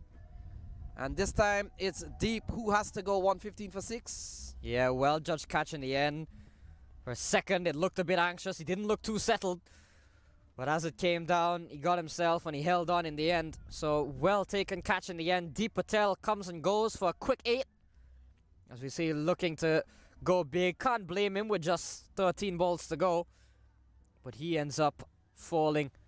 So, Rawal Zaman picks up his first wicket of the day. And it's 115 for 6 with 2 overs to go.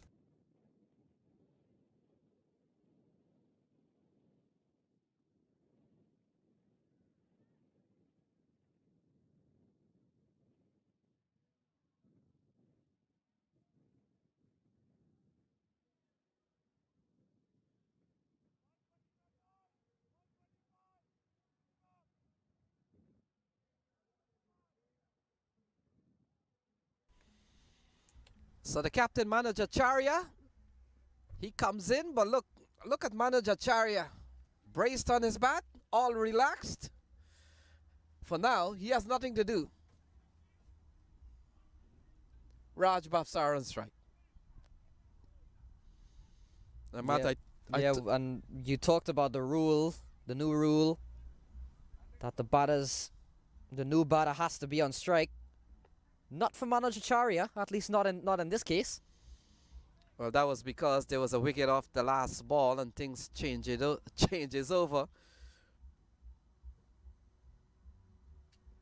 I wonder if they can rechange that rule and say, well, listen.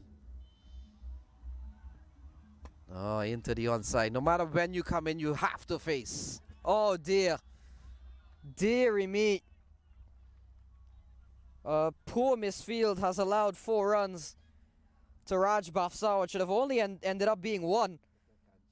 Has gone for 4. And look at this one, just bouncing and just going completely under the hands.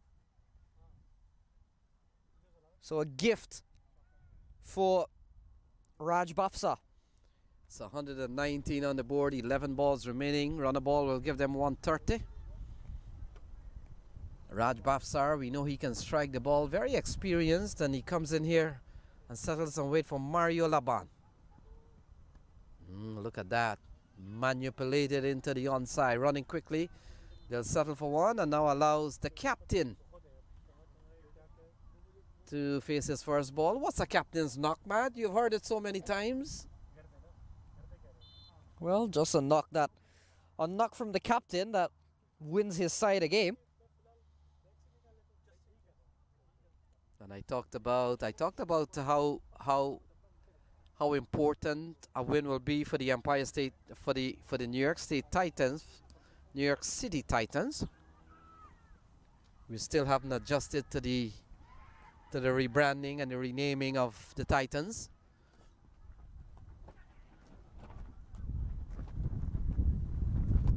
But the Manhattan Yorkers, they'll be looking for more than 2. And they've been stuck on 2 since opening day. And they've had some tough matches along the way. Maybe their toughest one came yesterday in terms of the result, Matt. And we followed that game. At one time, they were 5 down with just 6 runs on the board.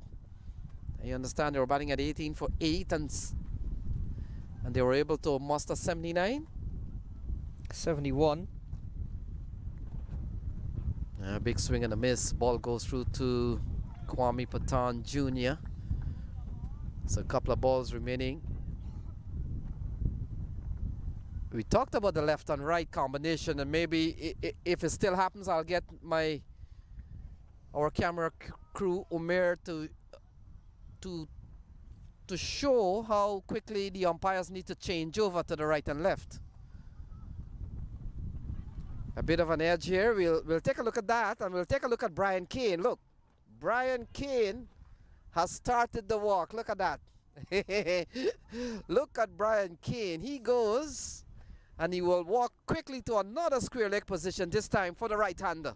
Well, Brian Kane has it easy because it doesn't take his long legs too long. Ritesh Patel, I saw him a couple of overs ago, a little bit shorter, had to get into a brisk jog to reach the other side. Well, I'll tell you what when we come back, what the umpires say. Oh, lovely shot from manager Charya. That is 6 written all over it, in almost to the dog park. Lovely shot indeed from Manoj Acharya. Again, targeting the straight boundary. That's one thing we've seen from the Manhattan Yorkers, from Raj Bafsar, from Shashida, and now from Acharya. They've looked to hit straight, and it's a plan that has seemingly worked quite well. Manoj Acharya, we know he can strike a long ball, does so on that occasion, and finishes off Laban. His final ball of the day goes for 6.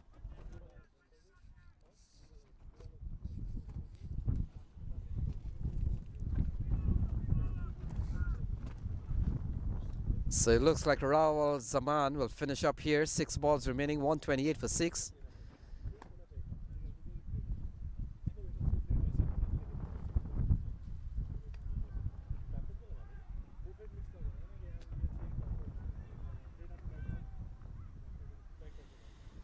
So Raj Bafsar on strike. We've got 6 balls remaining. They're batting at 128 for 6. Winning the toss, electing to bat through the offside. Has he found the gap? Yes.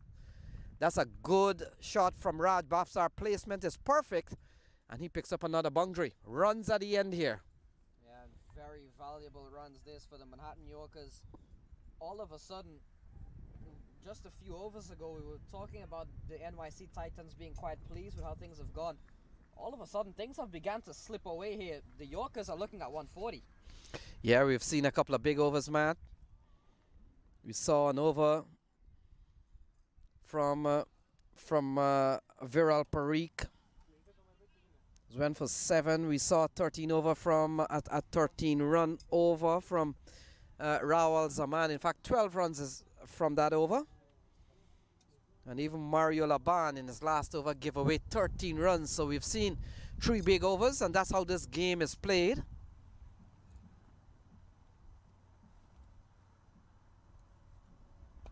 Oh, into the offside. Good looking shot from Raj Bafsar. Now hands the strike over to Manoj Acharya. Certainly not a slouch.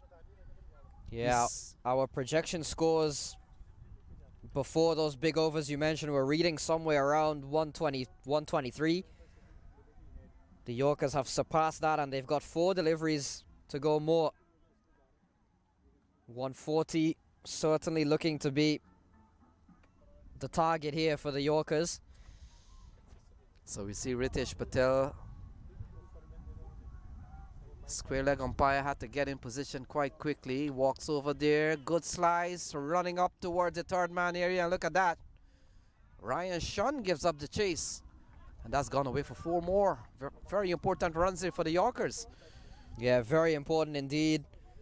And it's so interesting how quickly a projected score can change in just 1 ball. I said 140. They're up to 137 with 3 balls to go. Maybe 145 now. Might be worth a shot if Acharya can swing for the fences and connect a couple more. And Matt, the irony is that one was not a control shot from Manoj Acharya, but it doesn't matter how they come. And so he settles and waits for Rawal Zaman. Smashed down the ground. Alex Algu comes off the boundary. A lot of the times it's just how hard you swing and how committed you are to the shot that can probably, you know, they say sometimes you make your own luck. And in that situation, you kind of do. If you don't maybe swing or commit to the shot 100%, you probably get a top edge. It goes nowhere and you end up getting caught. But at this stage of the game, when you're swinging with all you've got, swinging for the fences, the edges will probably travel a lot further. So we've got 10 in this final over from Rawal Zaman. Runs into ball to Raj Bafsar. Oh, he gets a full toss. Into the outside. Doesn't time it too well. They'll come back. Well, they'll settle for 1. And that is because Manoj Acharya wants the last ball. Yeah, he struck it quite well. 4 deliveries. He's made the most out of that 4. 12 runs from it. And now Rawal Zaman with 1 delivery to go. He's gone for 11. We'll look to close things out. It's been a healthy end here for the Manhattan Yorkers.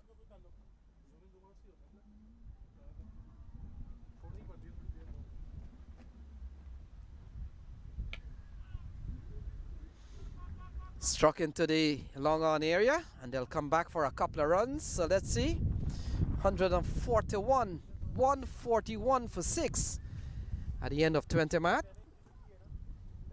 Par score. I think this is a very good score as we close out here. 141 for 6 off 20 over. Yeah, you see the final bit of scoring there from Manoj Acharya. Played a good hand, as well as Raj Bafsar there. You can see 14 of 5 for Manoj and 21 of 14 for Raj Bafsar. So 141 for 6. The NYC Titans will need 142 from their 20 overs. We'll be back after a short break.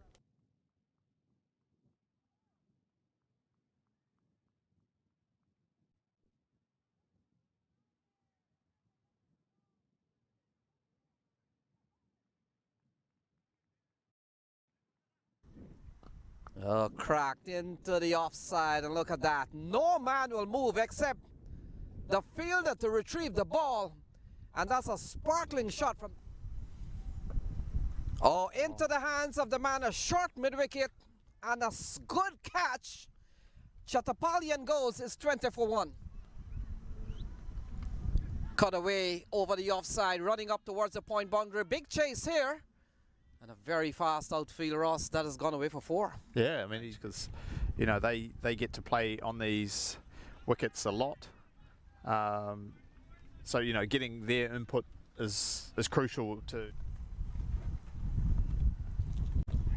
Has been greeted, fielder there, and again another chance going into the hands of Zaman has been put down. It was a shorter delivery, a drag down, and Kappa.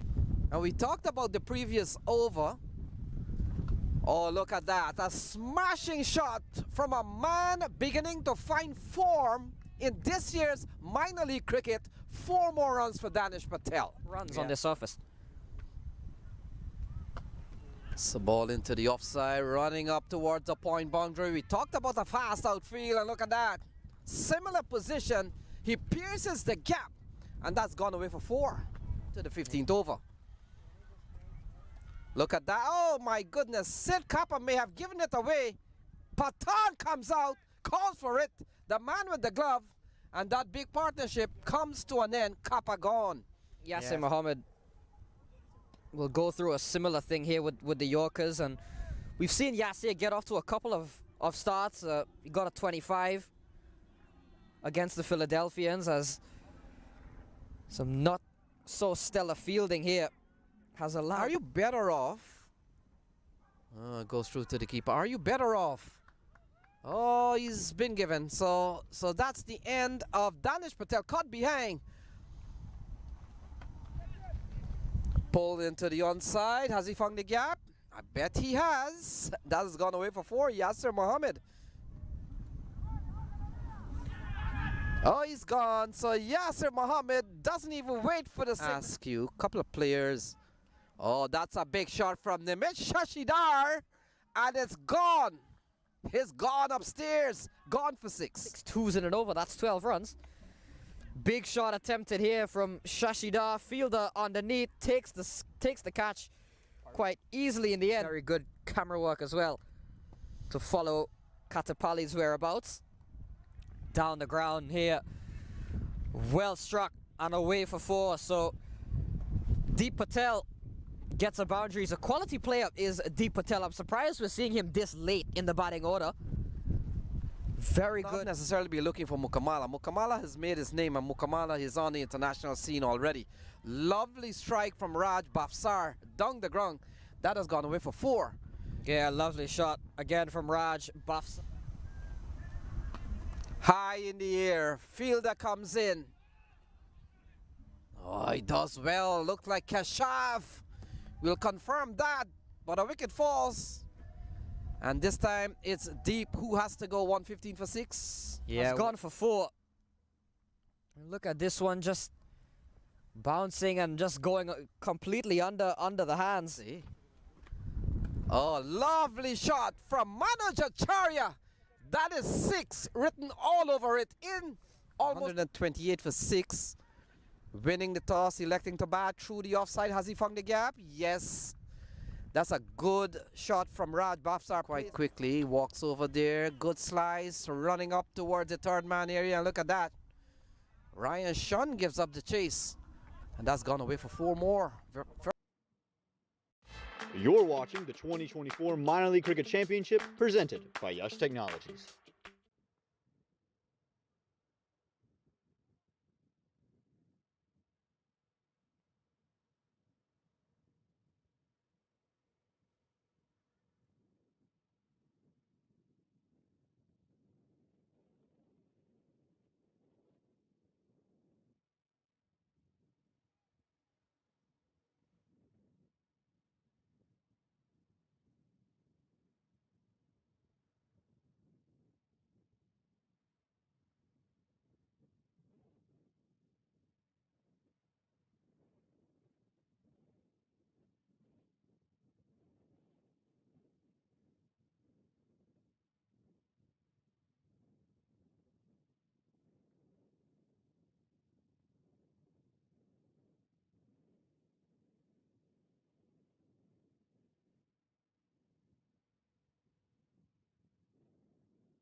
So, back and ready for play. 142 is the target score for the New York City Titans. Manoj Acharya will start things off for the Manhattan Yorkers. Alex Algu and Ryan Shunn, who would have gotten things off to a decent start yesterday, make their way out in the middle again.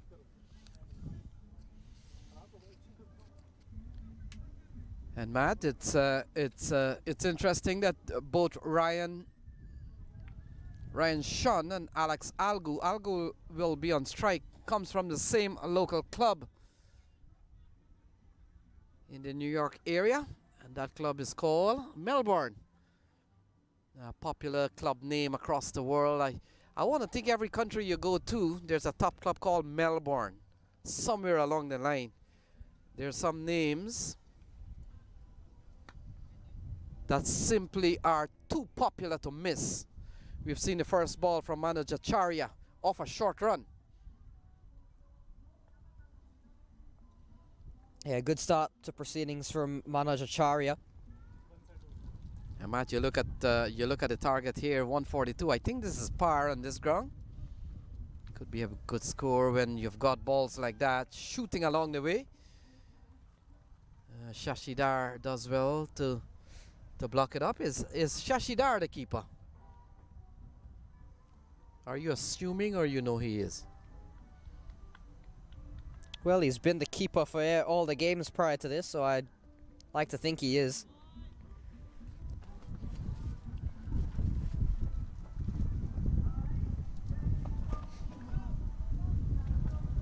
Well, one thing for sure is number 24. Let's see who's number 24. That's the keeper, and that keeper is that Chattapalliam? So we've seen a good start here from Manoj Acharya. And play and a miss here from Alex Algu. So things have gone pretty well here for Manoj Acharya.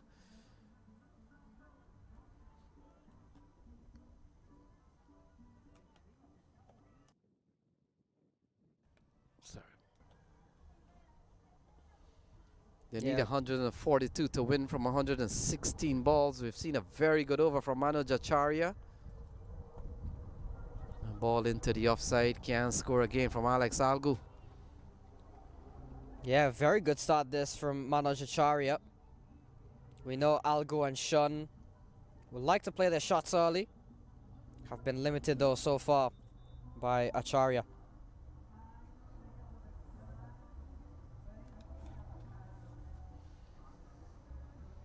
Oh, big shot from Alex Algu. One bounce and 4 off the final ball in this over. Lovely shot from Alex Algu. Yeah, lovely shot indeed. Just as I made the mention that Alex Algu is a man that would like to play some shots early. Taking on Manoj Acharya, given some width. And he's a strong man as Alex Algu picks up a boundary in the first bit of runs on the board for the Titans.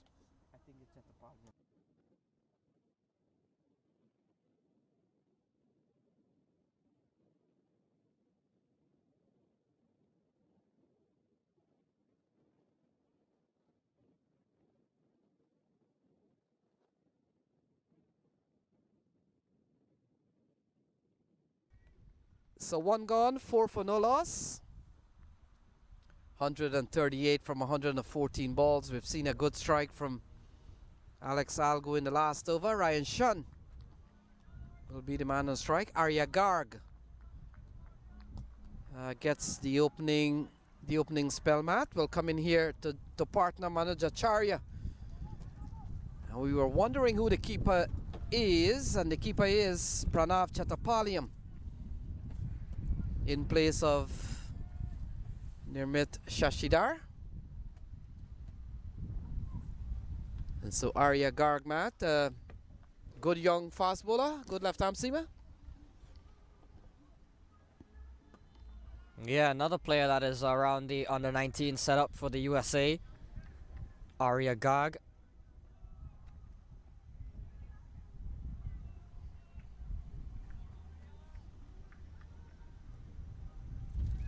Always good to have these left-arm seamers in your bowling arsenal. They certainly come at a different angle, different approach.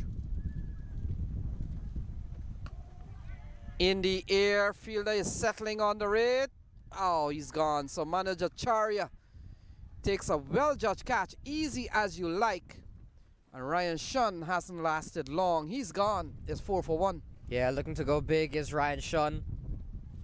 In the air for a long time. And the Manhattan Yorkers have struck early. First wicket down for the Titans. Shun departs without scoring.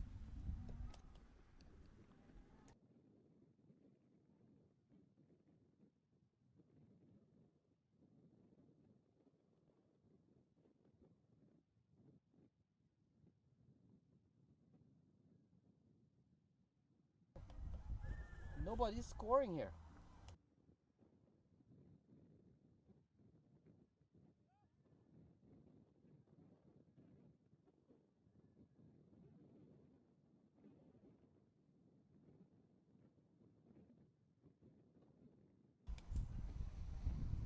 So Siddhant Pillai comes to the middle. 4 for 1 on the board. Just saw the departure of Ryan Shun. Arya Garg with an early strike. Yeah, we saw Pillai, Matt, getting a big score in one game, 39 against the Stallions. So the New York City Titans have scored 85, 98 and 108. So they've really found the runs hard to come by. Big play and a miss on Arya Garg. Will be quite happy to know he's bowling to a new batter who's just come to the middle, mat.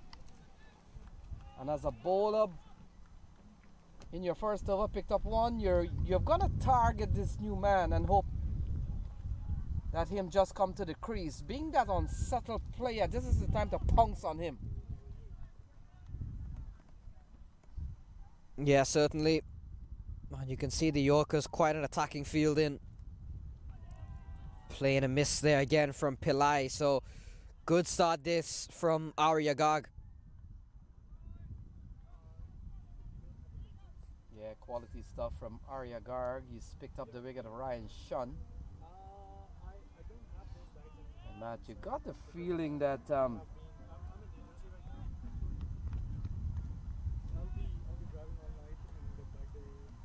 52 runs came off the last 5 overs. Towards the end, turn into the onside. Good shot here from Pillai. He picks up one. Well, we were talking about how control the NYC Titans was in this game until the last 5 overs. 53 came off the last 5. Yeah, very costly indeed, especially at this venue. 53 and 5 is a lot of runs to concede. And you say costly, isn't that typical what T20 scores are in the last 5 sometimes, or a lot of times?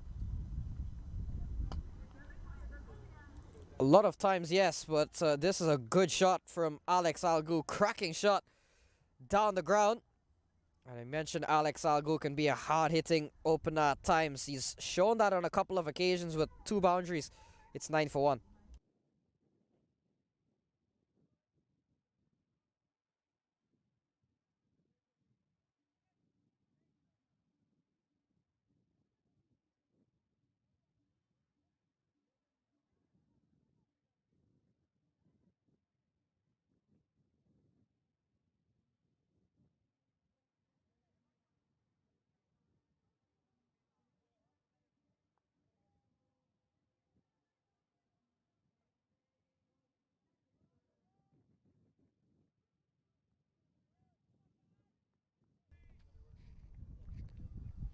So 9 for 1 at the end of 2. Siddhant Pillai will be the man on strike. Seen a big drive again from Alex Algu. Couple of 4s in the last ball of the overs. We've seen one from manager Charya. We've seen an over from Arya Garg. And they need 133 from 108.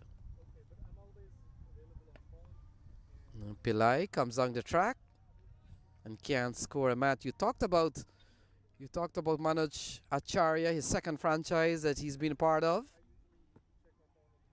Has been a part of the Stallions for I think a year. Oh, balled him. So Siddhan Pillai comes out here swinging for the fences. Doesn't go too well. And Manoj Acharya has picked up, is it his second wicket? In fact, his first wicket. 2 down with 9 on the board. Yeah, right through Siddhan Pillai, looking to just swing across the line. And Manoj Acharya right on target, as he most often is. So Pillai departs. It's 9 for 2.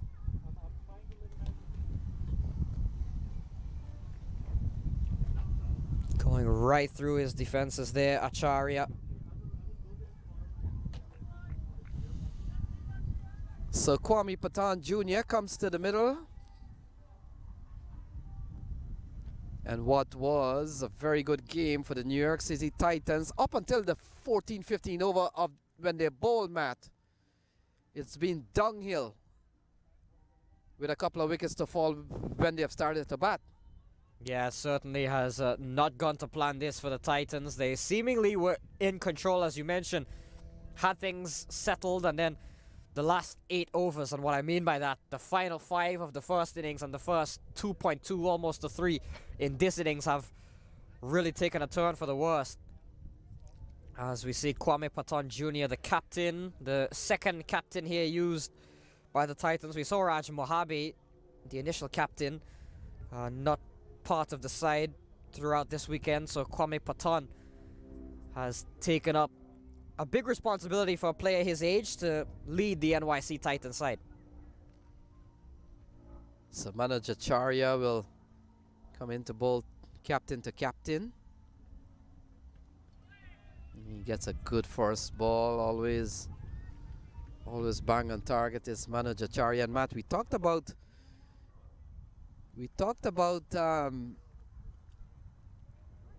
players sometimes moving from another franchise for more opportunities. Good slice, backward point, fielder comes around, and Kwame Patan gets off the mark with a couple of runs. Good shot into the offside. Yeah, positive start from Kwame Patan Jr.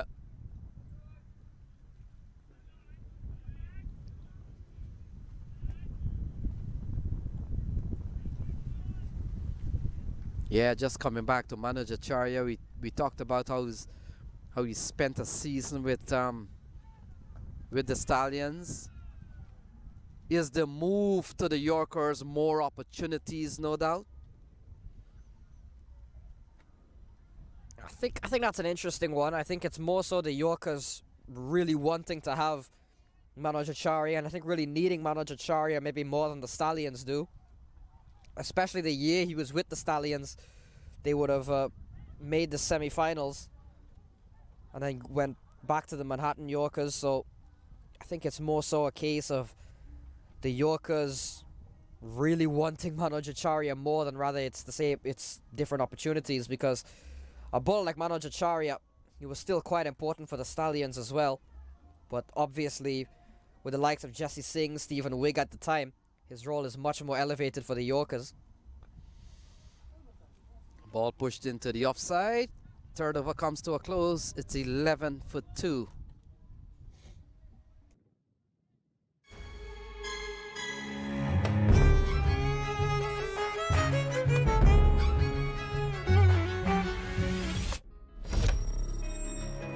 Even the best in the business needs a strategic partner to help them win.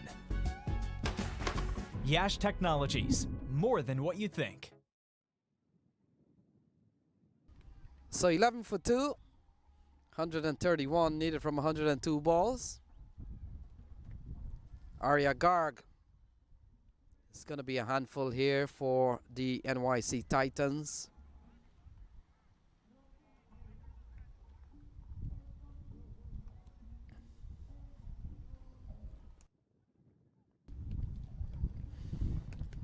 So the left arm fast medium bowler. Or maybe medium fast. Through the offside, through the onside. And that has gone away like a bullet off the bat of Alex Algu. He picks up another boundary. In fact, his third so far is 15 for 2. Yeah, he's dealt all in boundaries so far, has Alex Algu. 3 fours in this innings of 12. And I want to think we may have to have a replacement ball, as that ball traveled through the onside mat in a flash. Barely got my eyes in and saw a massive stroke from Alex Algu. He can hit the ball hard. And he's now picked up 12 from 3 fours. Lovely shot from Alex Algu.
So we're back with the cricket. 15 for 2.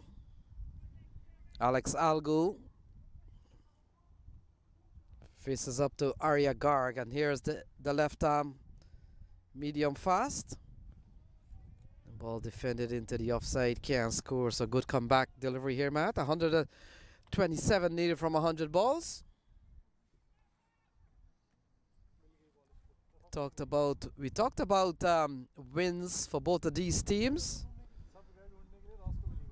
But when you're a traveling team, have you been on a road trip? You've been on a few road trips, right? Yeah, a few in my life. Well, I'll tell you what, when you win and you travel home, it's fun.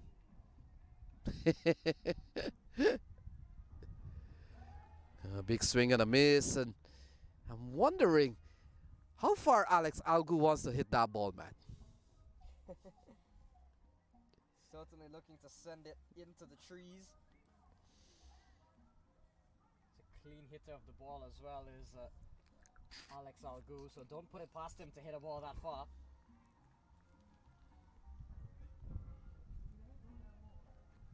And I was telling you off, Mike, there was a time when Alex Algu came up as a youth player from Guyana. Alex Algu was touted as the next big thing from Guyana at one time when he was in his youth days, Matt. He had a little bit of what we saw in 3 fours already. He could strike the ball as a young player. And he was touted to be a good hard-hitting young batsman out of Guyana. Kwame Patan comes into strike. He's on 2. Alex Algu is on 12. That's Brian Kane on your screen. Man who comes out of New York these days, originally from Philadelphia. You're watching the strip. And now Kwame Patan settles and waits for the left-handed Arya Garg. In Into the offside, takes off, calls for a single, it's not there. When you're running between the wickets, Matt, no, yes, come, those are the three words you respond to. And by the way, no is not always no, because you can say no and then there's a misfeeling and all of a sudden no becomes yes, and all yes are not necessarily yes. Some are no's. Into the offside, they go through for one, and that will complete the fourth over. So after 4 is 17 for 2. They need 125 to win.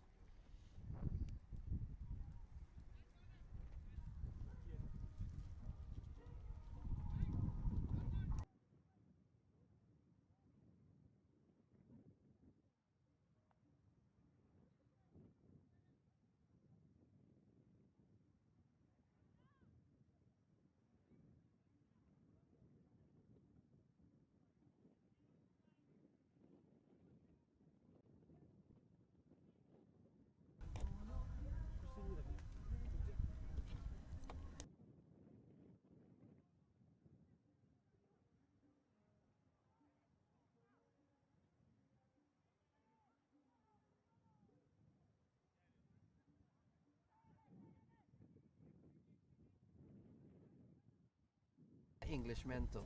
Ask them who are the best thing, they will never even Australian, in fact. So 17 for 2 on the board, 4 overs down. Raj buffs up, gets the ball.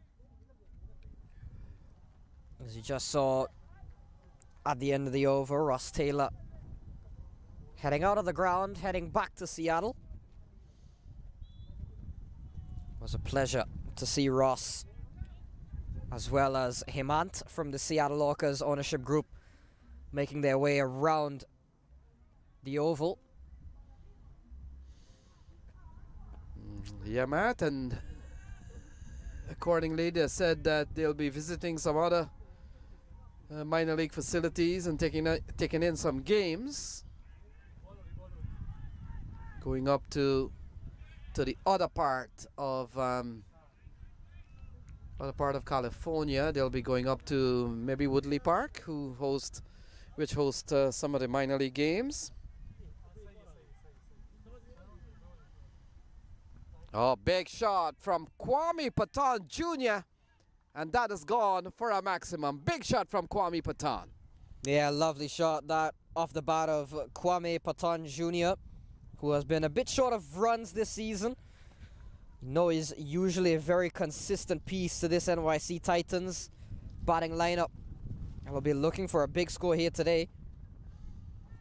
Yeah, you're sure right on that. We did a tournament yesterday. We did the final. And we quickly saw that Kwame Patan, 412 runs in a 30-over competition on Saturdays. Top of the table, so he's been among the runs this year. And you look at what he has done, he's picked up 4, 8, and 18. Certainly not the kind of scores that we've used to be seeing from Kwame Patan Jr. They need 118 from 91 balls.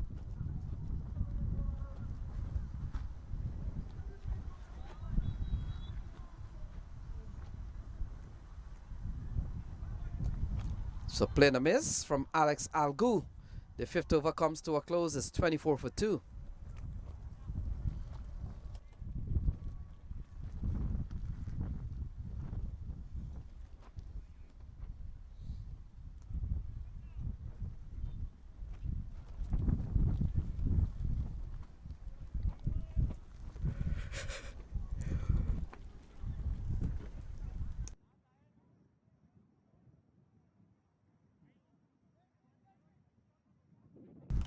So 24 for 2.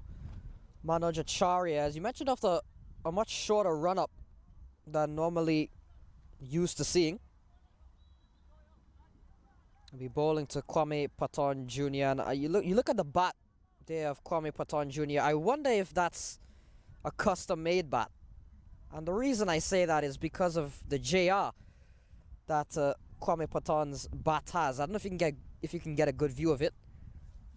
I mean, Kwame Patton Jr. So I wonder. I don't think I've ever seen a JR branded bat. So I wonder if he knows somebody that makes bats or something along those lines. So cut away into the offside, and look at that backward point, and that has gone away for 4. Off that JR bat. Kwame Patton Jr. cuts well for 4. Yeah, lovely shot from Kwame Patton Jr. Could be the start of a big innings this. The stylish left-hander is Kwame Patton.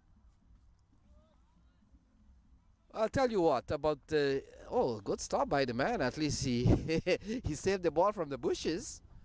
Oh, we got to get him in the team. In fact, he's one of the co-owners of Manhattan Yorker. So He's Titans owner, I believe, the page. I believe. No, the page is the page.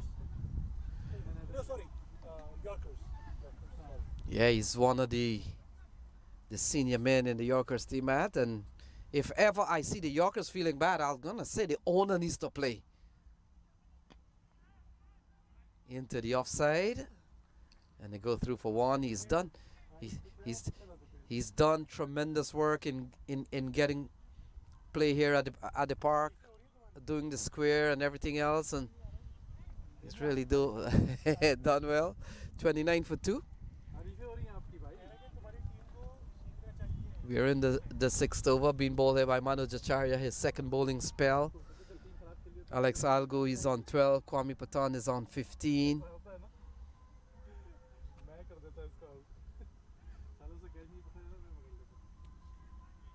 And we'll come in now to bowl to Alex Algu, Matt. We've seen 3-4s from Alex Algu. Goes into the onside, and look at that. 4 4s for Alex Algu, and that makes it quite even. He's on 16. Yeah, Alex Algu has been a tale of polar opposites here. He struck 16 of 13 deliveries, 4 4s. All of his runs coming by way of boundaries. Alex Algu so has had no in between.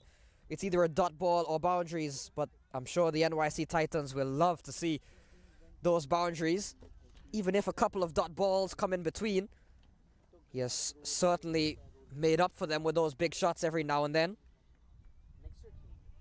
So Manoj Acharya has gone for 9 in this over. Oh, this is his first run. His first single run non-boundary score. He goes up to 17. It's 34 for 2.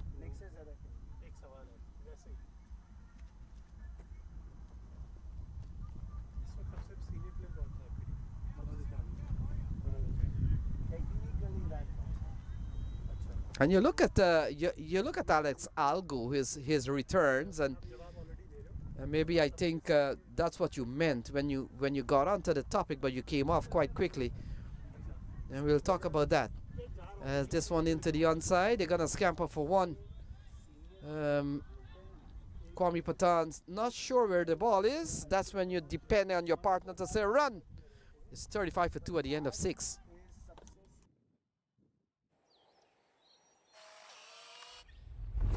It's an impossible shot.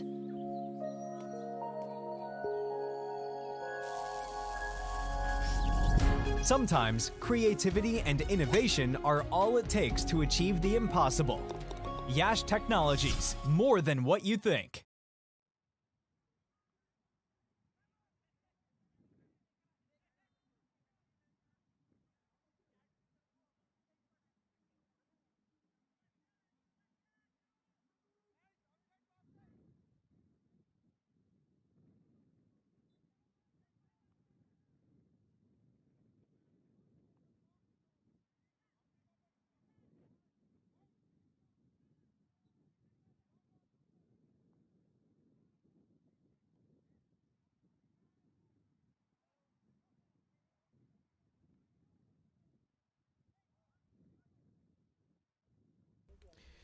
So 35 for 2. They've got 107 Matt to win from 84 balls, asking 7.6. And they're going a 5.8. That's the arm ball.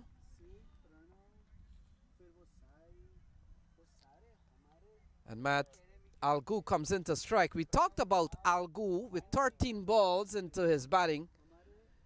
4 of them went for 4, which when he was on 16. The question is, and I thought you were beginning to introduce what you meant to say. With 4 scoring shots of 4, that's 16 runs, so that's a lovely strike from Alex Algu. He continues to power the ball across the outfield here. And when he hits them, the ball just runs. That's 4 more runs. It's a lovely shot from Alex Algu. Picks up 4 more. He's up to 21 of 15, 5 fours. And that makes up 20. And yeah, you look at the scoring shot percentage of Alex Algu. It's probably not the best. He's used 9 dot balls out of 15, so that's more than half. But when you're striking the ball as cleanly as Alex Algu, I don't think that really matters too much. Or at least you can afford to maybe let a couple of dot balls slide as long as you can keep muscling them away to the boundary, as we're seeing. Yeah, he's really struck the ball hard. Into the onside and into the offside. And Matt, you get the feeling this partnership here between Patan and Algo is going to be key. Whether they can win or whether they'll go down again in this series. They need 101, still some ways to go. Seen a couple of arm balls in this over off the bowling of Raj Bafsar.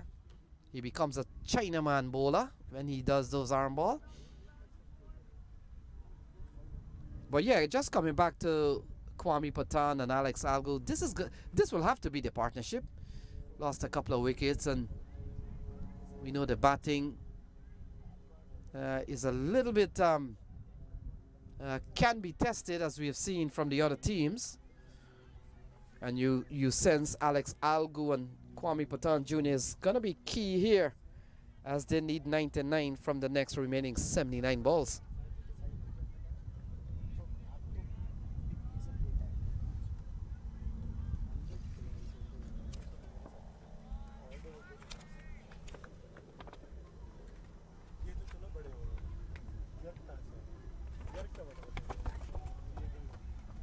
Cut away. Can't find the gap. So 8 runs from the over off of Bafsa. It's 43 for 2 after 7. Okay, so let's see which match done.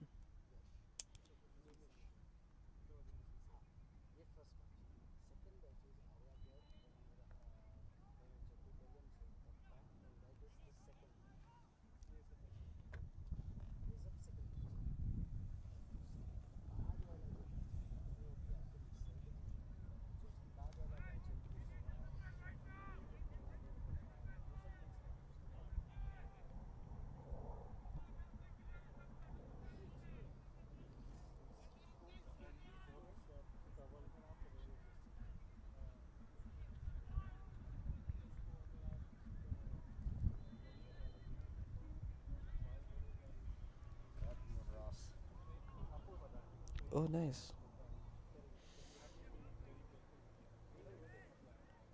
Who is this guy? Like Shashi Dara go bowl now.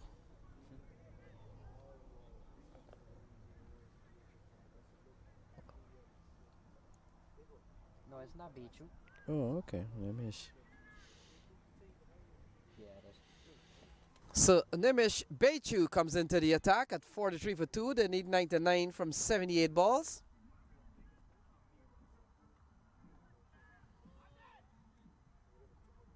Starts well, ball into the offside. Matt, cricket continues next week, but Morsa County gets a break.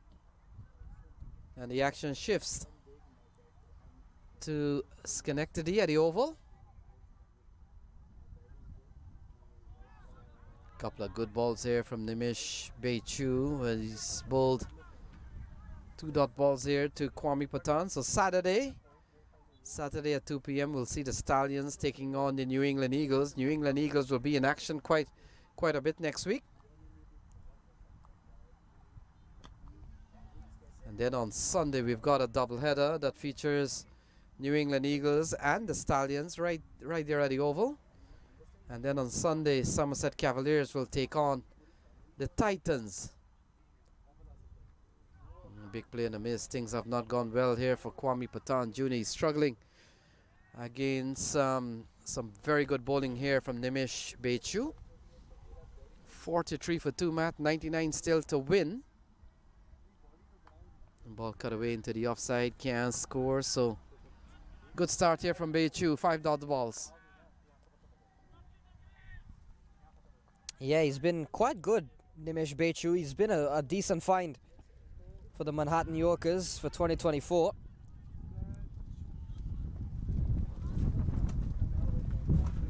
And ruins the chances of a maiden with that single. But still a good over from Nimish Bechu.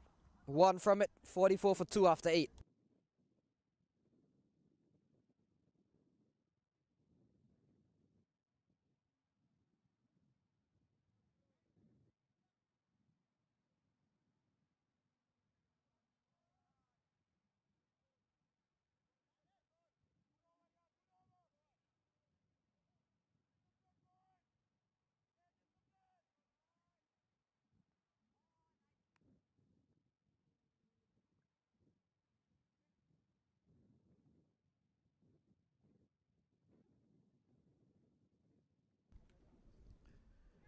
So Bafsar continues. Kwame Patan just trying to go through the onside and doesn't make contact. Ball goes through to Pranav Chattapaliam.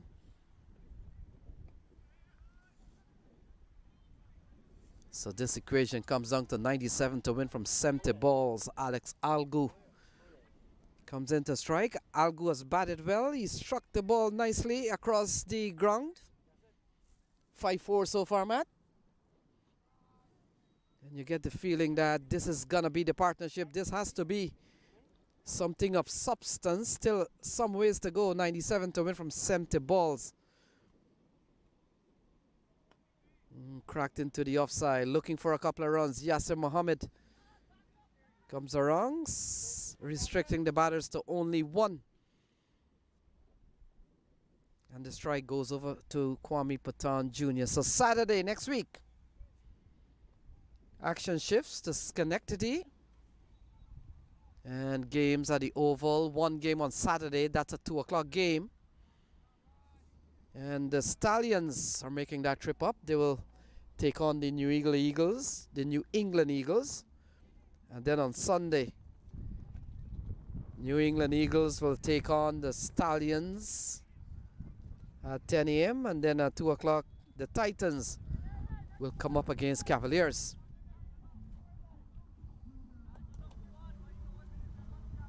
Yeah, lots of action, as always, across minor league cricket. So ball cut away into the offside. Couple of runs here for Kwame Patan Jr. He goes up to, what, 21? And that partnership has gone up to 40 between Alex Algu. 49 on the board. They're on the verge of getting to a half century. What have you made of the pitch in second day of competitions? I think it's certainly gotten better.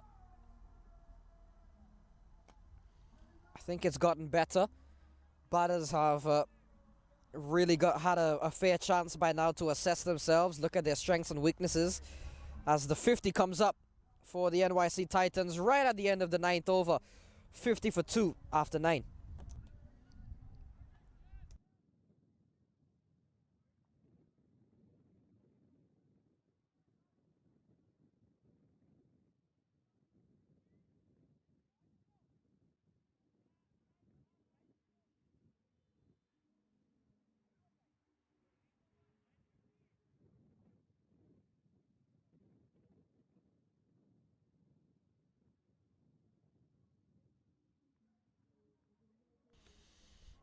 So we're back with the cricket. 50 on the board. Kwame Patan is on 22, the man on strike.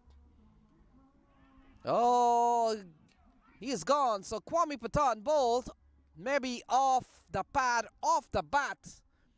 But it doesn't matter. And another wicket goes down. Titans have lost their third. It's 50 for 3.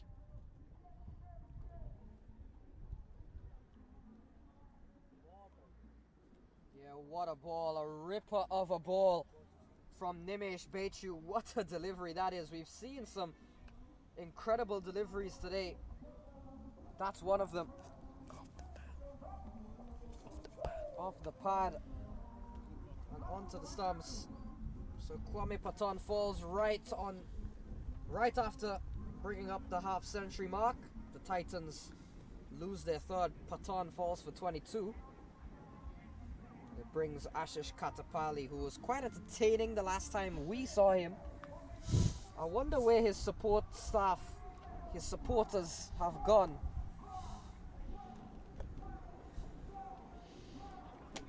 So Ashish Katapali comes in at number 5. We saw a ripper of a delivery, taking Kwame Patan on the pad, hitting the stump. So Katapali walks out to the middle, and I wonder where his supporters are. We would have seen him last weekend bring a big group, maybe about 15 people or so, crowded those stands to the right of us. It's looking more like a ghost town today. I wonder where the Katapali crew has gone. Well, Matt, they could very well be around. You never know, and they just come to the park when he's batting, because that's exactly what happened the last time. They were packed in very, very in short notice. But he seems to be playing with no support today for the time being. 50 for 3. And we've seen Nimesh Bechu picking up 1. So wicket for Arya Garg, 1 for Manojacharya. And a moment ago we saw 1 from Nimesh Bechu.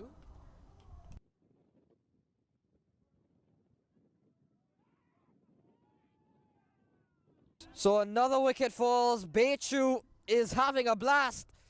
Katapali is gone first ball. And the Manhattan Yorkers are rolling here. Back-to-back wickets. And Nimesh Bechu has really been impressive for me. For a man that has come into this minor league season with no prior experience at this level. He's come in here for 2024 and he's really bowled well. Look at that, another delivery, lots of turn into Katapali, and it hits the top of off. And Ashish Katapali has gone back-to-back wickets for Nimesh Bechu.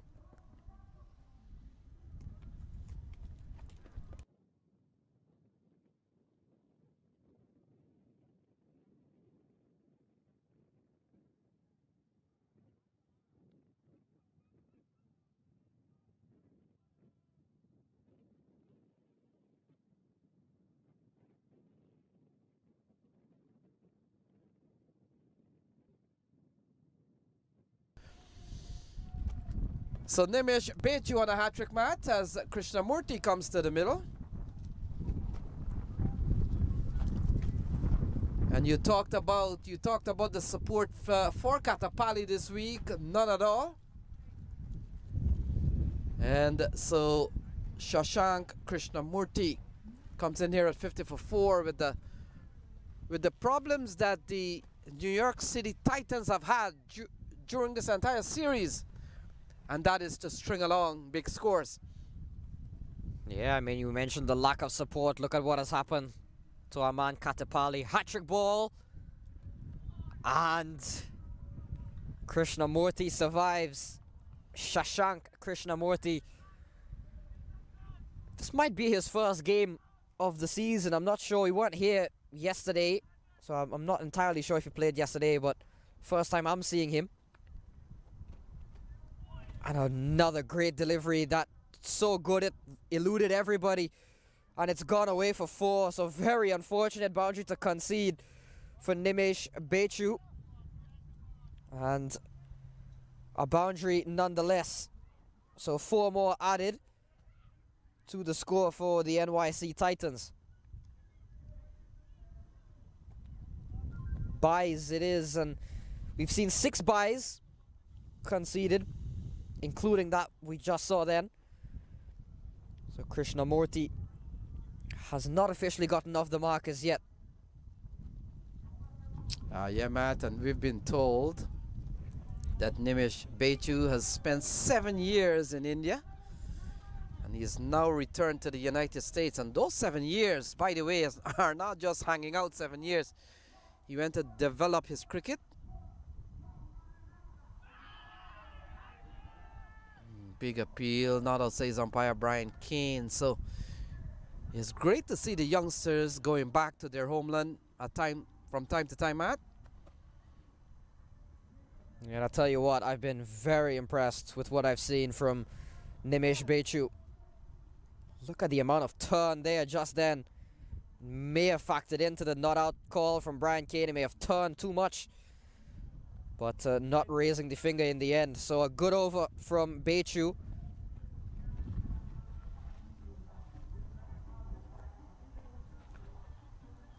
So we have another look at this. Just look at the amount of turn he's able to get. Taken on the pad was certainly worth a shout. Matt, just coming back to Nimish Bechu, I recall, if it's him, I used to see he used to bowl some medium pace before. I think I saw him one time in New Jersey. He used to bowl a little bit of medium pace. This one tugged into the onside as Yasser Mohammed comes into the attack. And I don't want to say pace because how fast can a 15-year-old or 17-year-old bowl? Not necessarily pace, but he ran up and was bowling something other than off spin. And so if Bechu has switched to off spin and he's doing that, well, I think that young man has a bright future. Yasser Mohammed gives up 2 in this over. Alex Algu continues the fight. He's playing a good hand, Matt. He will just have to keep at it. How many times we've seen lone fighter carrying a fight in a T20 game and win it? You never know. Yeah, but 86 runs is still a lot for one man to do. And one thing about Alex Algu, it's not really anything about him, it's more so the team. He goes big. Has he got enough? Fielder almost was spectacular. It's gone for, it signaled us 4 in the end, so I think he may have at least done well enough to maybe just about parry it to save a 6. But nonetheless, it's still gone for 4, but a great bit of effort there by the fielder. It was a drag down from Yasser Mohammed. Pounced on it was Alex Algu. And look at that, a fair bit of height. And just about goes away for 4. Algu along the ground this time will get a single. But yeah, Alex Algu in the last few overs has seen quite a few of his partners come and go. 2 in quick succession. He saw Kwame Patan and Katapali fall. So certainly has lacked support over the last few overs. Great delivery again there from Yasser Mohammed. Krishnamurti misses. 61 for 4 after 11. They need 81 from the final 9 overs.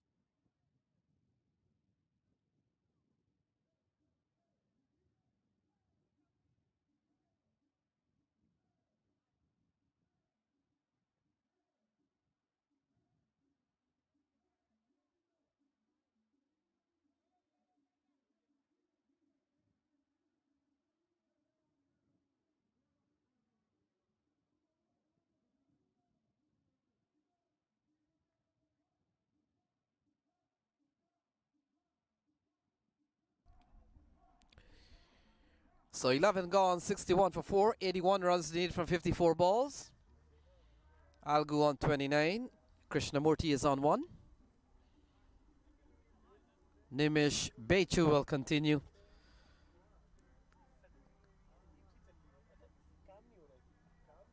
Oh, my goodness. Alex Algu tees off.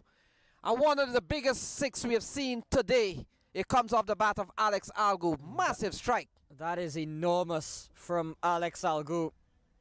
Have a look at that. Look at how far that has gone.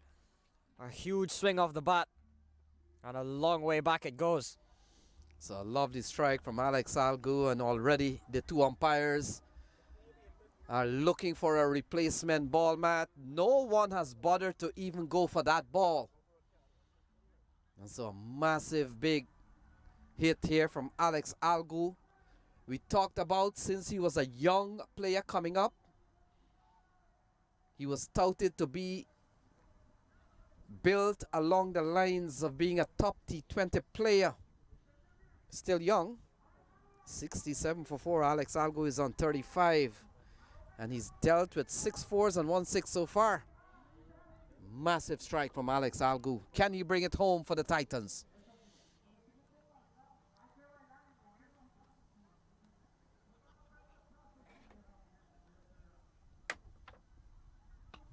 Oh, straight down the ground. It doesn't get straighter than that. And from the moment it left the bat, and the sound of the bat alone tells you, get out of the way. Yeah, and a couple of big strikes here from Alex Algu. He's played a very good hand here. Has kept the NYC Titans in this game. And he moves up to 39 of 25 deliveries, 7 fours and a 6.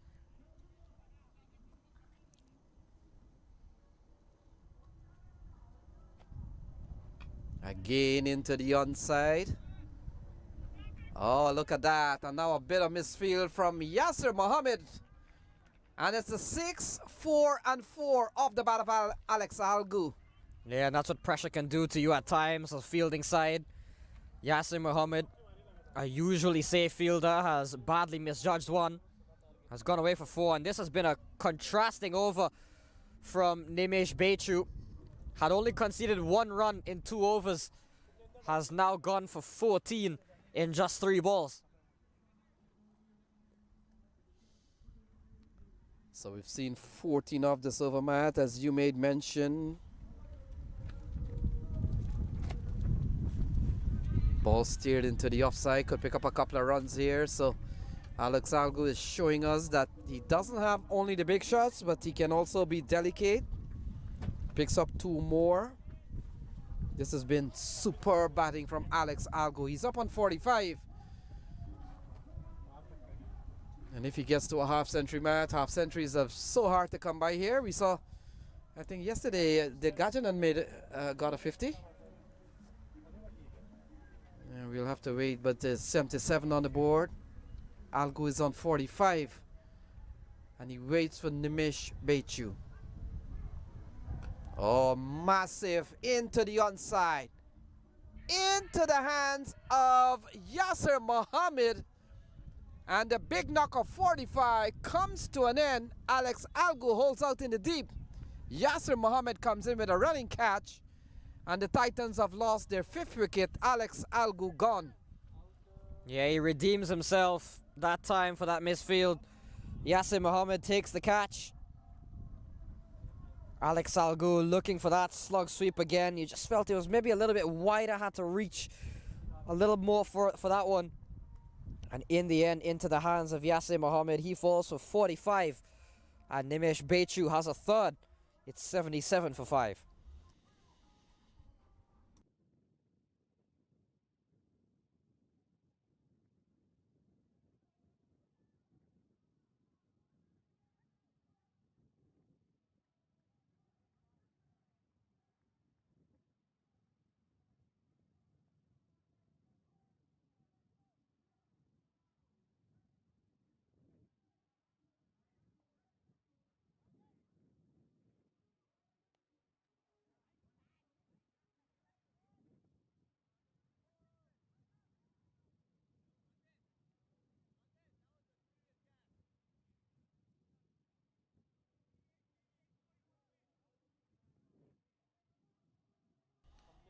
So Mario Laban comes in here at 77 for 5. They need 65 from 49.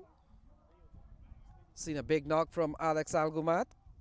Coming to an end. Good catch from Yasser Mohammed. And now it's over to Mario Laban and Shashank Krishnamurti out in the middle. Cracked into the offside. 12th over comes to a close. 78 for 5. Laban will be on strike when play resumes. 78 for 5.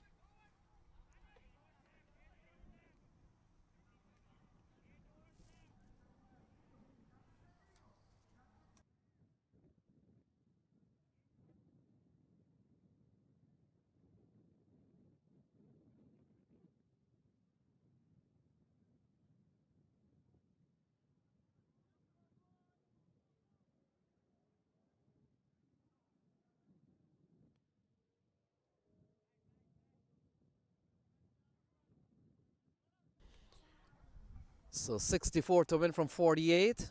Mario Laban will be on strike. He's just come to the crease. 1-1. And Yasser Mohammed playing a miss, and the ball goes through to Pranav Chattopadhyay.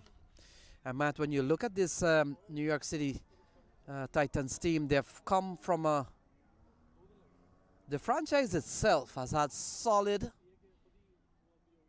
result, participating in 3 years of minor league. We saw the first year in 2021 a massive side that included the likes of Christopher Barnwell, who's over at Morrisville, Trevon Griffith, who is at Raptors this year, Navin Stewart, Jala Dua, Bhaskar Yadram, Jazzy Jacobs, Trinson Carmichael, who went on to play a T20 International or a couple of T20 International for the US. And in 2021 we saw a scaled down Empire State Titan. So this Titan has come from strong ancestry. Yeah, you mentioned that team. It was one that would have reached the conference finals, would have gone out in the semis to the New Jersey Stallions. And then, yeah, the following year, I think there was a change of ownership, it may have been. But, yeah, it's gone through a lot of transformations, and now totally different.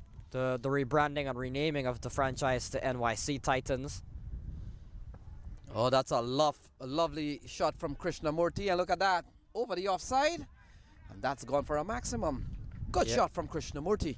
Yeah, very good shot from Shashank Krishnamurti. Lofted up and over. And the Empire State and the NYC Titans will feel they're probably still within range of this game. 57 from 44 is not an incredibly difficult task. A few more hits like that. We know Mario Laban at the other end. Just by looking at him, we know he can strike the ball a long way as well.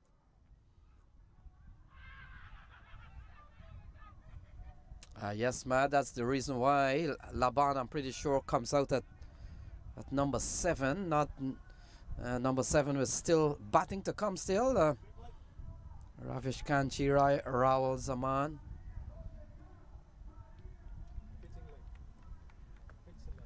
Had been going down leg side. So a good call from umpire Ritesh Patel.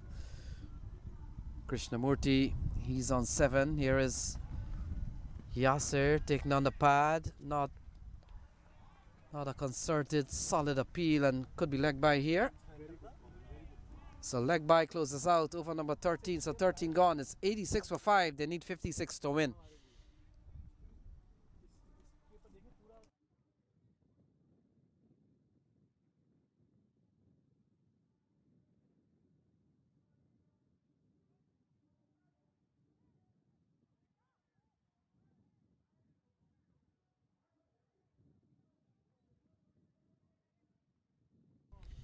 So we're back with the cricket, 86 for 5. The Titans, they need 56 from 42 balls, asking 8 runs and over. Laban and Krishnamurti out in the middle.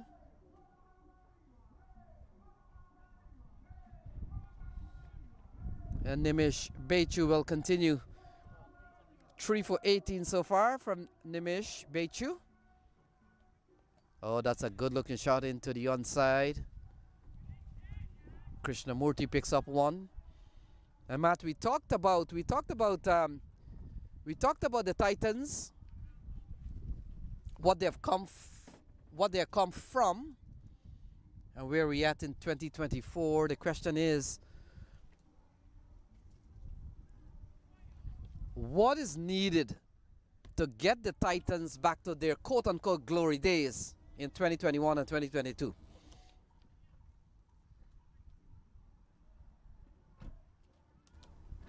Well, I think the main thing will just being trying to establish a core unit.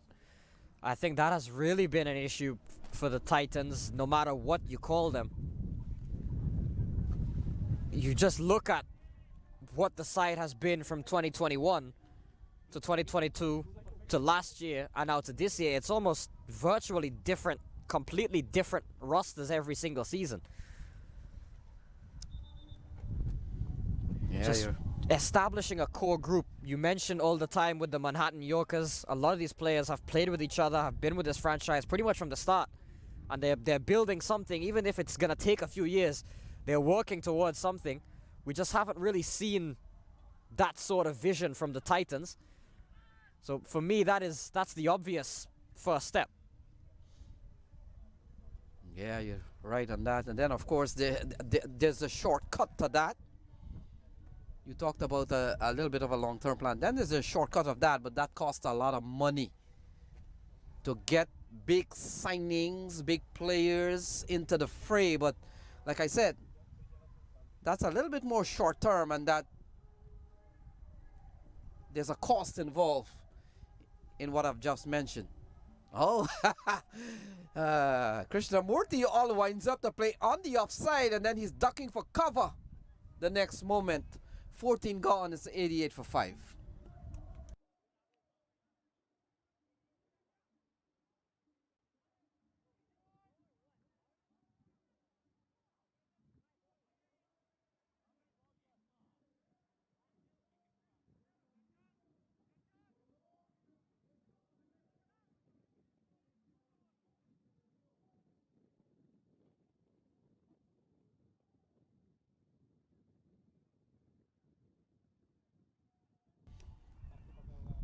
So 54 to win from 36 balls. Laban on strike, and here is Yasir Mohammed.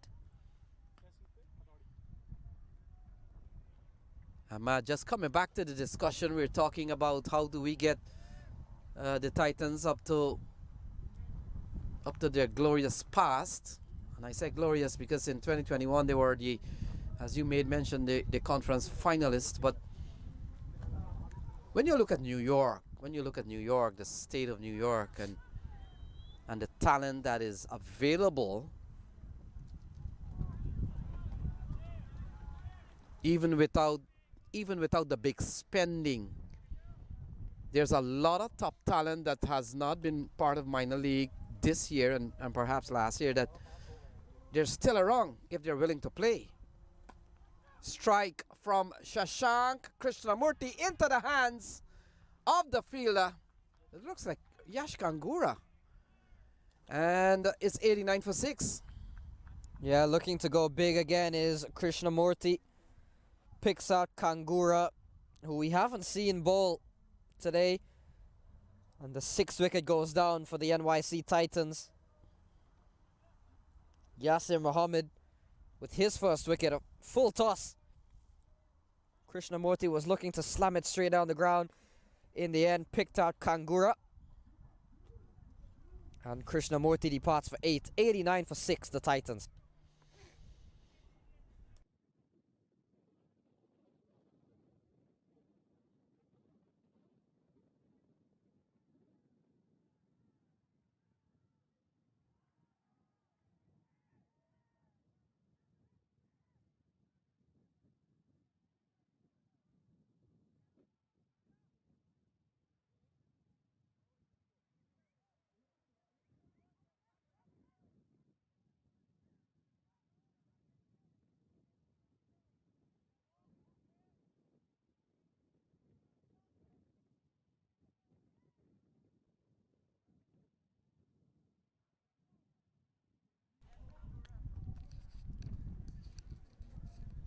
So Rawal Zaman, the fast bowler, comes to the middle.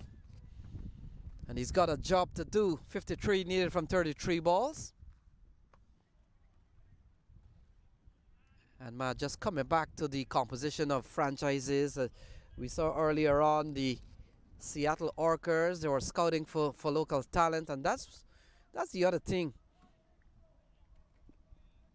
that minor league teams and their owners and their stakeholders need to do a lot more often, is to scout for talents in the neighborhood. Find out who are the top scorers and the top wicket takers. Try to get them in the fold. Cricket Clubs does a tremendous job in highlighting everybody's career. Big appeal, he's gone. So another wicket goes down. Rawal Zaman this time falls. And it's 90 for 7. Titans on the back foot.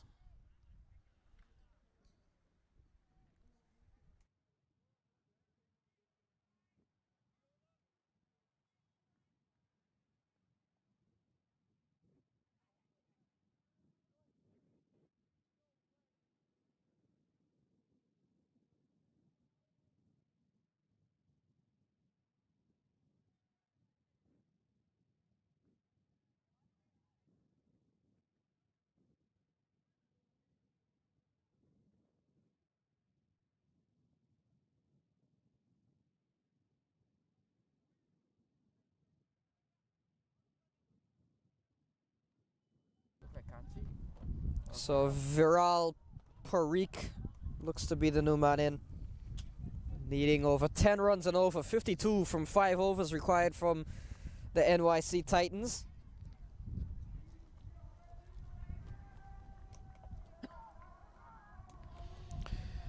Yeah, there was so much hope, Matt, when Alex Algu was out in the middle. There, at one time, they were batting 50 for 4. And all of a sudden, they're batting a 90 for 7. We saw a partnership between Alex Algu and Kwame Patan Jr., 41. But it was Alex Algu who looked that with a couple more overs out in the middle, he would have made a great impression to get the Titans across the line for the first time in 2024. But we've seen some very good bowling. Arya Garg has been given another over here. 3 for 20 from Bechu. 2 for 16 from Yasser Mohammed. And between Bechu and Yasser Mohammed, they have accounted to 5 scalps. Arya Garg comes in back to the attack.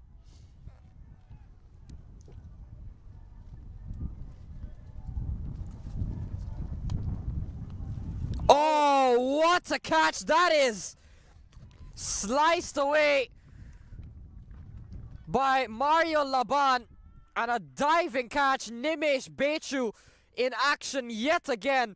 He's been everywhere in the field today. 3 wickets, and now an extraordinary catch to remove Mario Laban. Yeah, take a look at this one. Struck nicely, quickly off the bat of Mario Laban with a brilliant catch from Nimesh Bechu, man. 3 for 20 so far, and a brilliant catch. What a day he's having. Incredible scenes this. Mario Laban looking to slice away through the offside. Diving away to his left was Nimesh Bechu. What a grab. And wickets beginning to fall here at regular intervals for the NYC Titans.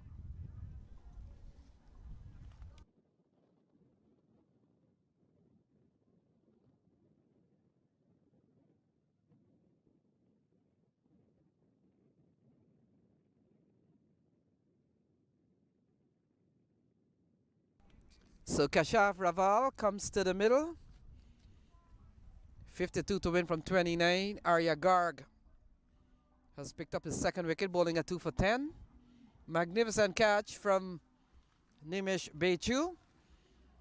And the Yorkers, Matt, on course to probably win their second match of this year's minor league series.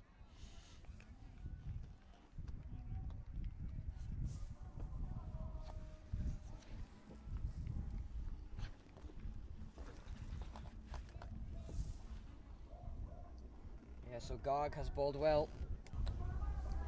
Garg has bowled well. 2.2 overs, 2 for 10.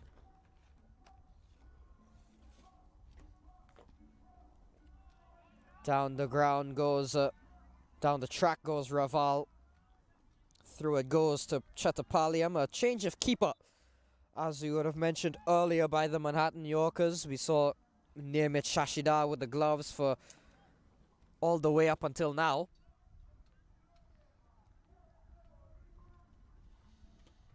So Matt, the points table as we look at it so far. Sees the Philadelphians, they're stuck on 8, and when I say stuck on 8, they came in They came in this morning with 8 points and they've left the park with still 8 points in the bag, and that is because they were defeated by the Stallions. Big, massive display from Stephen Wigg, not as a bowler, as a man who smashed his way to what, 27? And took a game away from what was beginning to be a very critical one for them at one stage. And the Stallions are still undefeated. Even though they just haven't played many games, but they've played 3 games, they've won all 3, so you know, there's been a lot of talk about the Philadelphians, and the New Jersey Stallions are quietly still undefeated. 5 more games to come for the Stallions, and the Philadelphian only has 2 more. So that makes a big difference as Viral Parikh comes into strike. And here is Arya Garg. And Parikh off the back foot. Other batter wants a run. No, says Viral Parikh, and the 16th over comes to a close. So 16 gone. It's 91 for 8. They need 51 to win.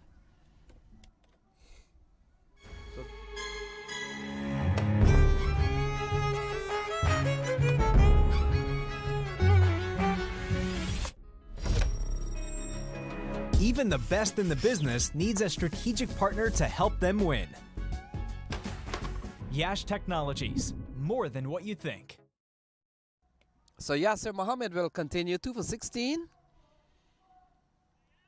We've got 51 runs to get from 24 balls. The writing on the wall here, Matt. Manhattan Yorkers could find themselves earning 2 points this afternoon. Yeah, it's looking to be the case. Unless somebody here can replicate what we saw from Stephen Wigg.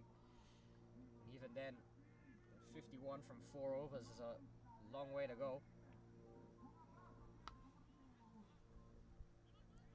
And the Matt, It's in essence come down to, as you mentioned, the last 5 overs of that first innings. The Titans conceded 53 runs, which is in normal T20 contests you probably wouldn't think, you know, that's anything too extraordinary. A lot of teams in the modern game have been scoring at that rate, but again, factor in conditions here. 53 runs in 5 overs is a lot of runs to concede, and it's come down to them pretty much needing that same 50 runs in their last 4 overs or their last 5 overs, and with 8 wickets down, it's fair to say that you probably don't back them to get all of that runs.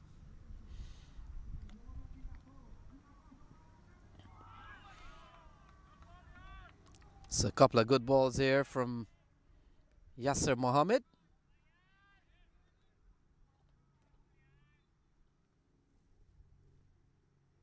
Viral Parikh. Big appeal, and now they're gonna scamper through. Could be leg byes here as Ritish. No call from the umpire, so all the big, oh, here we go, and he's taking some time, and he gets into a particular position on the square. Have you noticed that?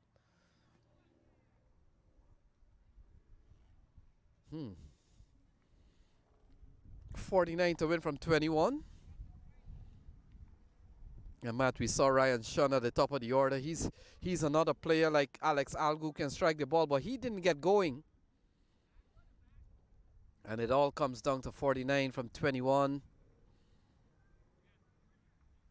The Titans steering defeat.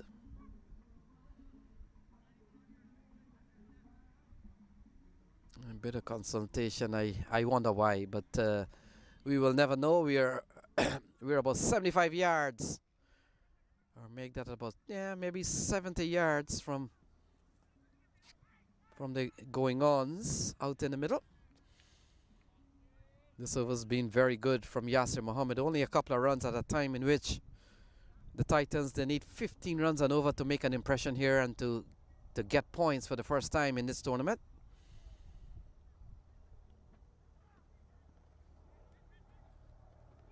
Ball steered into the offside, and they scamper through for 1. So 93 for 8, Matt, as we wind down here another doubleheader program.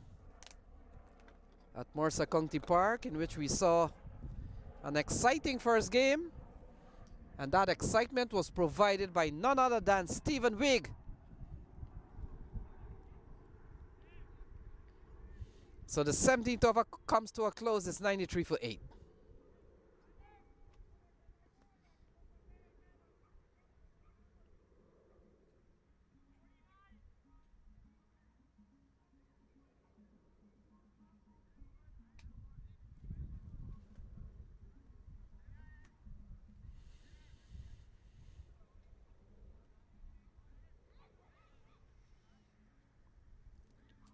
So 3 overs remaining. It looks like Arya Garg and Matt. The game is such a strange game. Cricket is such a strange game that, and I'm getting back to Stephen Wigg a little bit here as Arya Garg gets to the top of his mark, and Arya Garg will have to concede. Arya Garg or the other 2 bowlers or the other 2 overs will have to go for 17 for the New York State Titans to win this one. But just coming back to Stephen Wigg,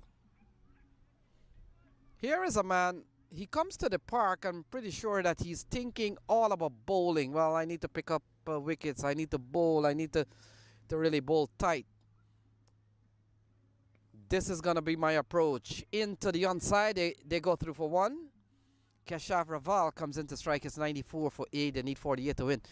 And you're thinking all about bowling.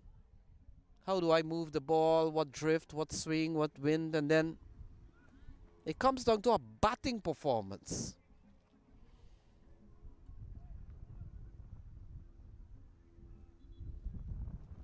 Well, the Titans will be hoping Raval and Parikh have given that amount of thought into their batting. They'll really need it. 48 from 17. And there was a big swing and a miss from Keshav Raval. Every dot ball will send that asking rate up quite tremendously, maybe even a full run at this stage.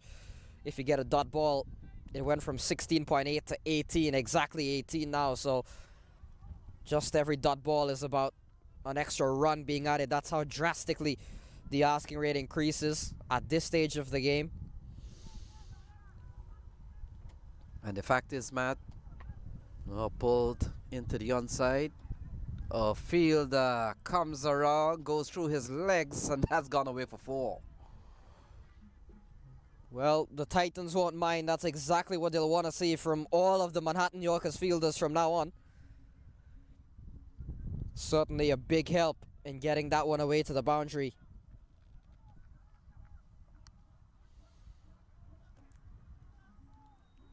So Garg has gone for 5 in 3 balls. We've seen a good shot here from Keshav Raval.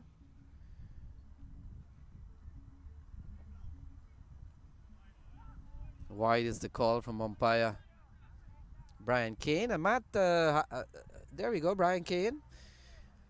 And have you a lot of times hear the wide call? A lot of times, or you don't from an umpire? When a wide is delivered, what happens? You see a signal, and do you hear anything? Well, I'll tell you something that they'll tell you. Playing a miss. Wow, this got to be the most relaxed single that I've ever seen. Man was lying on the ground, trying to take a nap, and then decide, oh yes, let's run. I'll tell you what, those feet of Raval were very high in the air, and Chetapalliam was certainly alert. I'll give credit to the youngster Chetapalliam. He was certainly aware. He saw the legs flailing in the air. He's like, let me have a go at the stumps.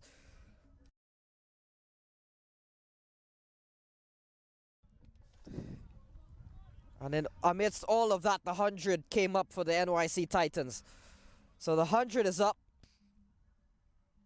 42 is required to win from 13 deliveries. Yeah, maybe we'll take a look at the whole situation with Keshav Raval probably taking a nap. Only deciding, well, hey, there's runs to be scored. We've still got 41. What am I doing here? Into the back straight to the bowler, and the 18th over comes to a close. Take a look.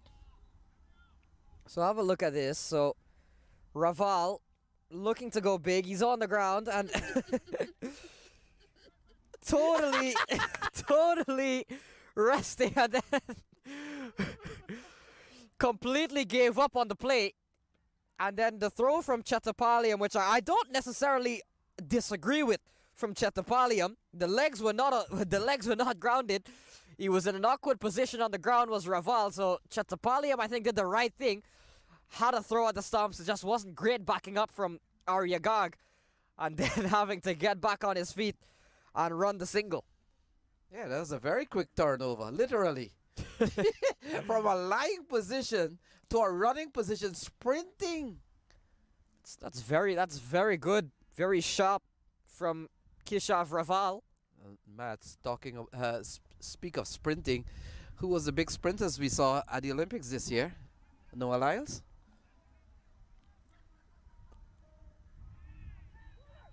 Into the onside, they scamper through for one, and so it comes down to 11 balls to get 41.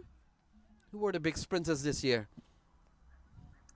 Yeah, Noah Lyles from Team USA was certainly, well, from a Team USA standpoint, was certainly the star. Well, he was expected to be. Maybe didn't quite turn out to be the case. Yeah, we saw a photo finish in one of the disciplines. Here's manager Charya. And Viral Parikh can score. And so we come down to 41 to win from 10 balls. It's all going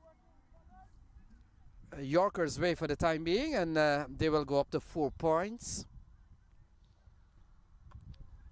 Ball tugged into the onside. Arya Garg having a throw left-handed. Always in a good position with the run. Running to your left and picking up your left-handed.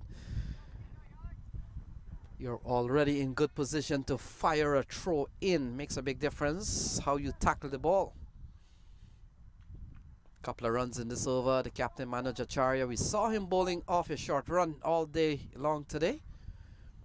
He's picked up 1 for 19 so far. Here he is to Keshav Raval. And Raval into the onside. Kangura will come around. In fact, that's Danish Patel. Has he fielded his first ball in this innings, Matt? Have you seen Danish Patel fielded any ball in this innings so far? Yeah, he's certainly been a bit quiet. Yeah, he's been quiet. And a big swing and a miss, and the ball goes through to Pranav Chattapaliam, standing keeper. Where is Shashidhar? Haven't seen Shashidhar keep the wicket today. And that just talks about the talent of this Manhattan Yorkers. They've got more than one keeper. Ball steered into the offside. So things winding down here. Last over coming up. And they'll need what? 38? 38 in 6 balls.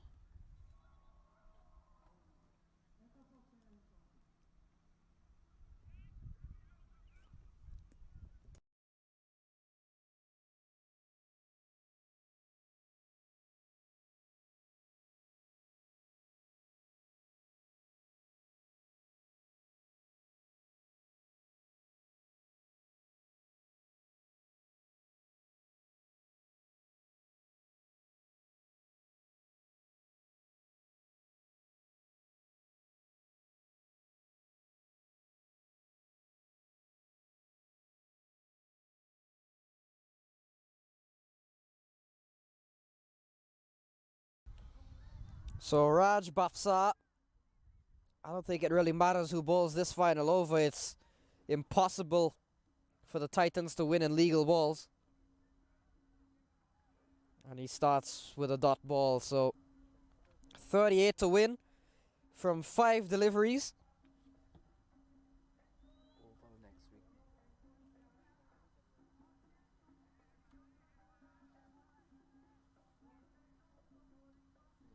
Another play and miss from Viral Parikh. So the final over this at Mercer County for a little while. Action will shift to New York State as we head to the Glenville Cricket Complex next weekend. Different venue, same action, hopefully. From the 2024 Minor League Cricket Championship. Raval on strike. And has chopped one into the hands of Chattapalliam.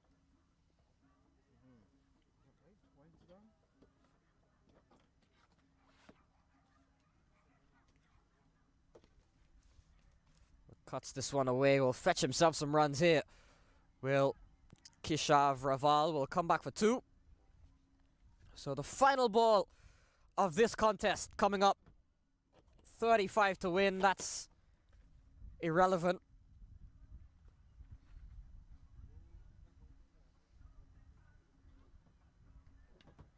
And Raval will cut this one away.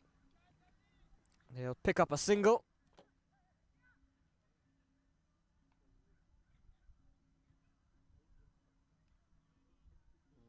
And that will close the game. So the final ball then goes for a single from Keshav Raval. 4 runs from the final over.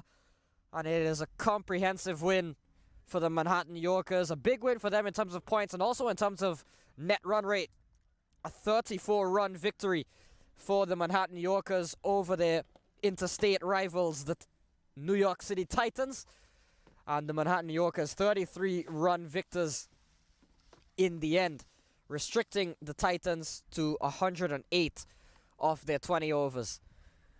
So a big win for the Yorkers as we wrap up action this weekend from Mercer County here in New Jersey. Look at the match summary. Alex Algu gave the Titans some early hope with his 45, but wickets continue to fall. Nimesh Bechu, the man 3 for 20, took a brilliant catch as well to cap off what has been a big win for the Manhattan Yorkers and another successful week here of minor league cricket coming from the Mercer County ground.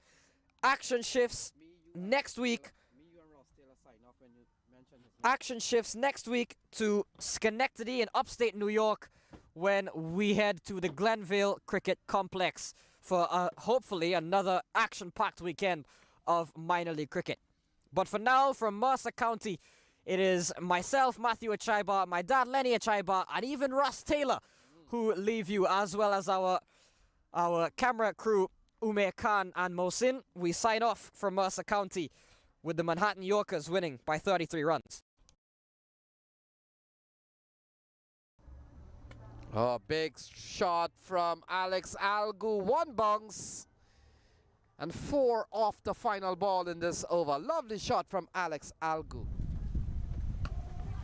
In the air, fielder is settling on the rate.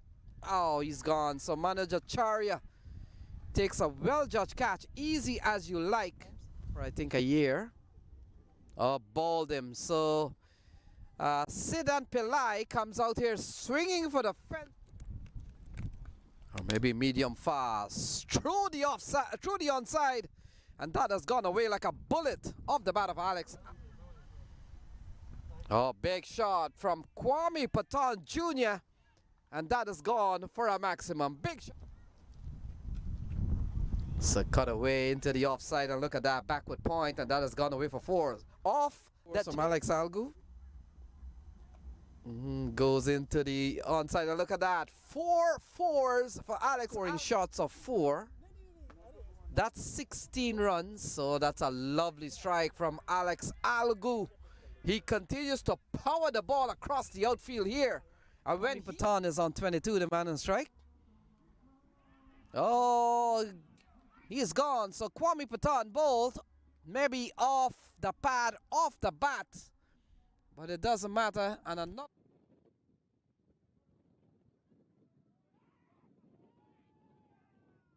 So another wicket falls. Bechu is having a blast. About him, it's more so the team. He goes big. Has he got enough? Fielder almost was spectacular. Oh, my goodness. Alex Algu tees off. And one of the biggest 6 we have seen today. It comes up. Oh, straight down the ground. It doesn't get straighter than that. And from the moment it left the bat and the sound of the bat. Again into the onside. Oh, look at that. And now a bit of misfield from Yasser Mohammed. And it's a 6, 4, and 4 of the. Oh, massive into the onside. Into the hands of Yasser Mohammed. And the big knock of 45 comes to an end. See Titans. Oh, that's a lovely shot from Krishnamurti. And look at that. Over the offside. Still a wrong if they're willing to play.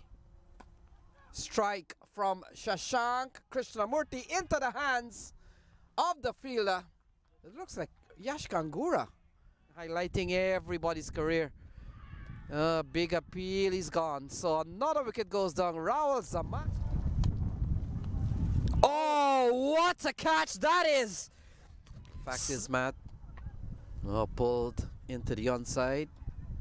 Field comes around, goes through his legs, and has gone. You're watching the 2024 Minor League Cricket Championship presented by Yash Technologies.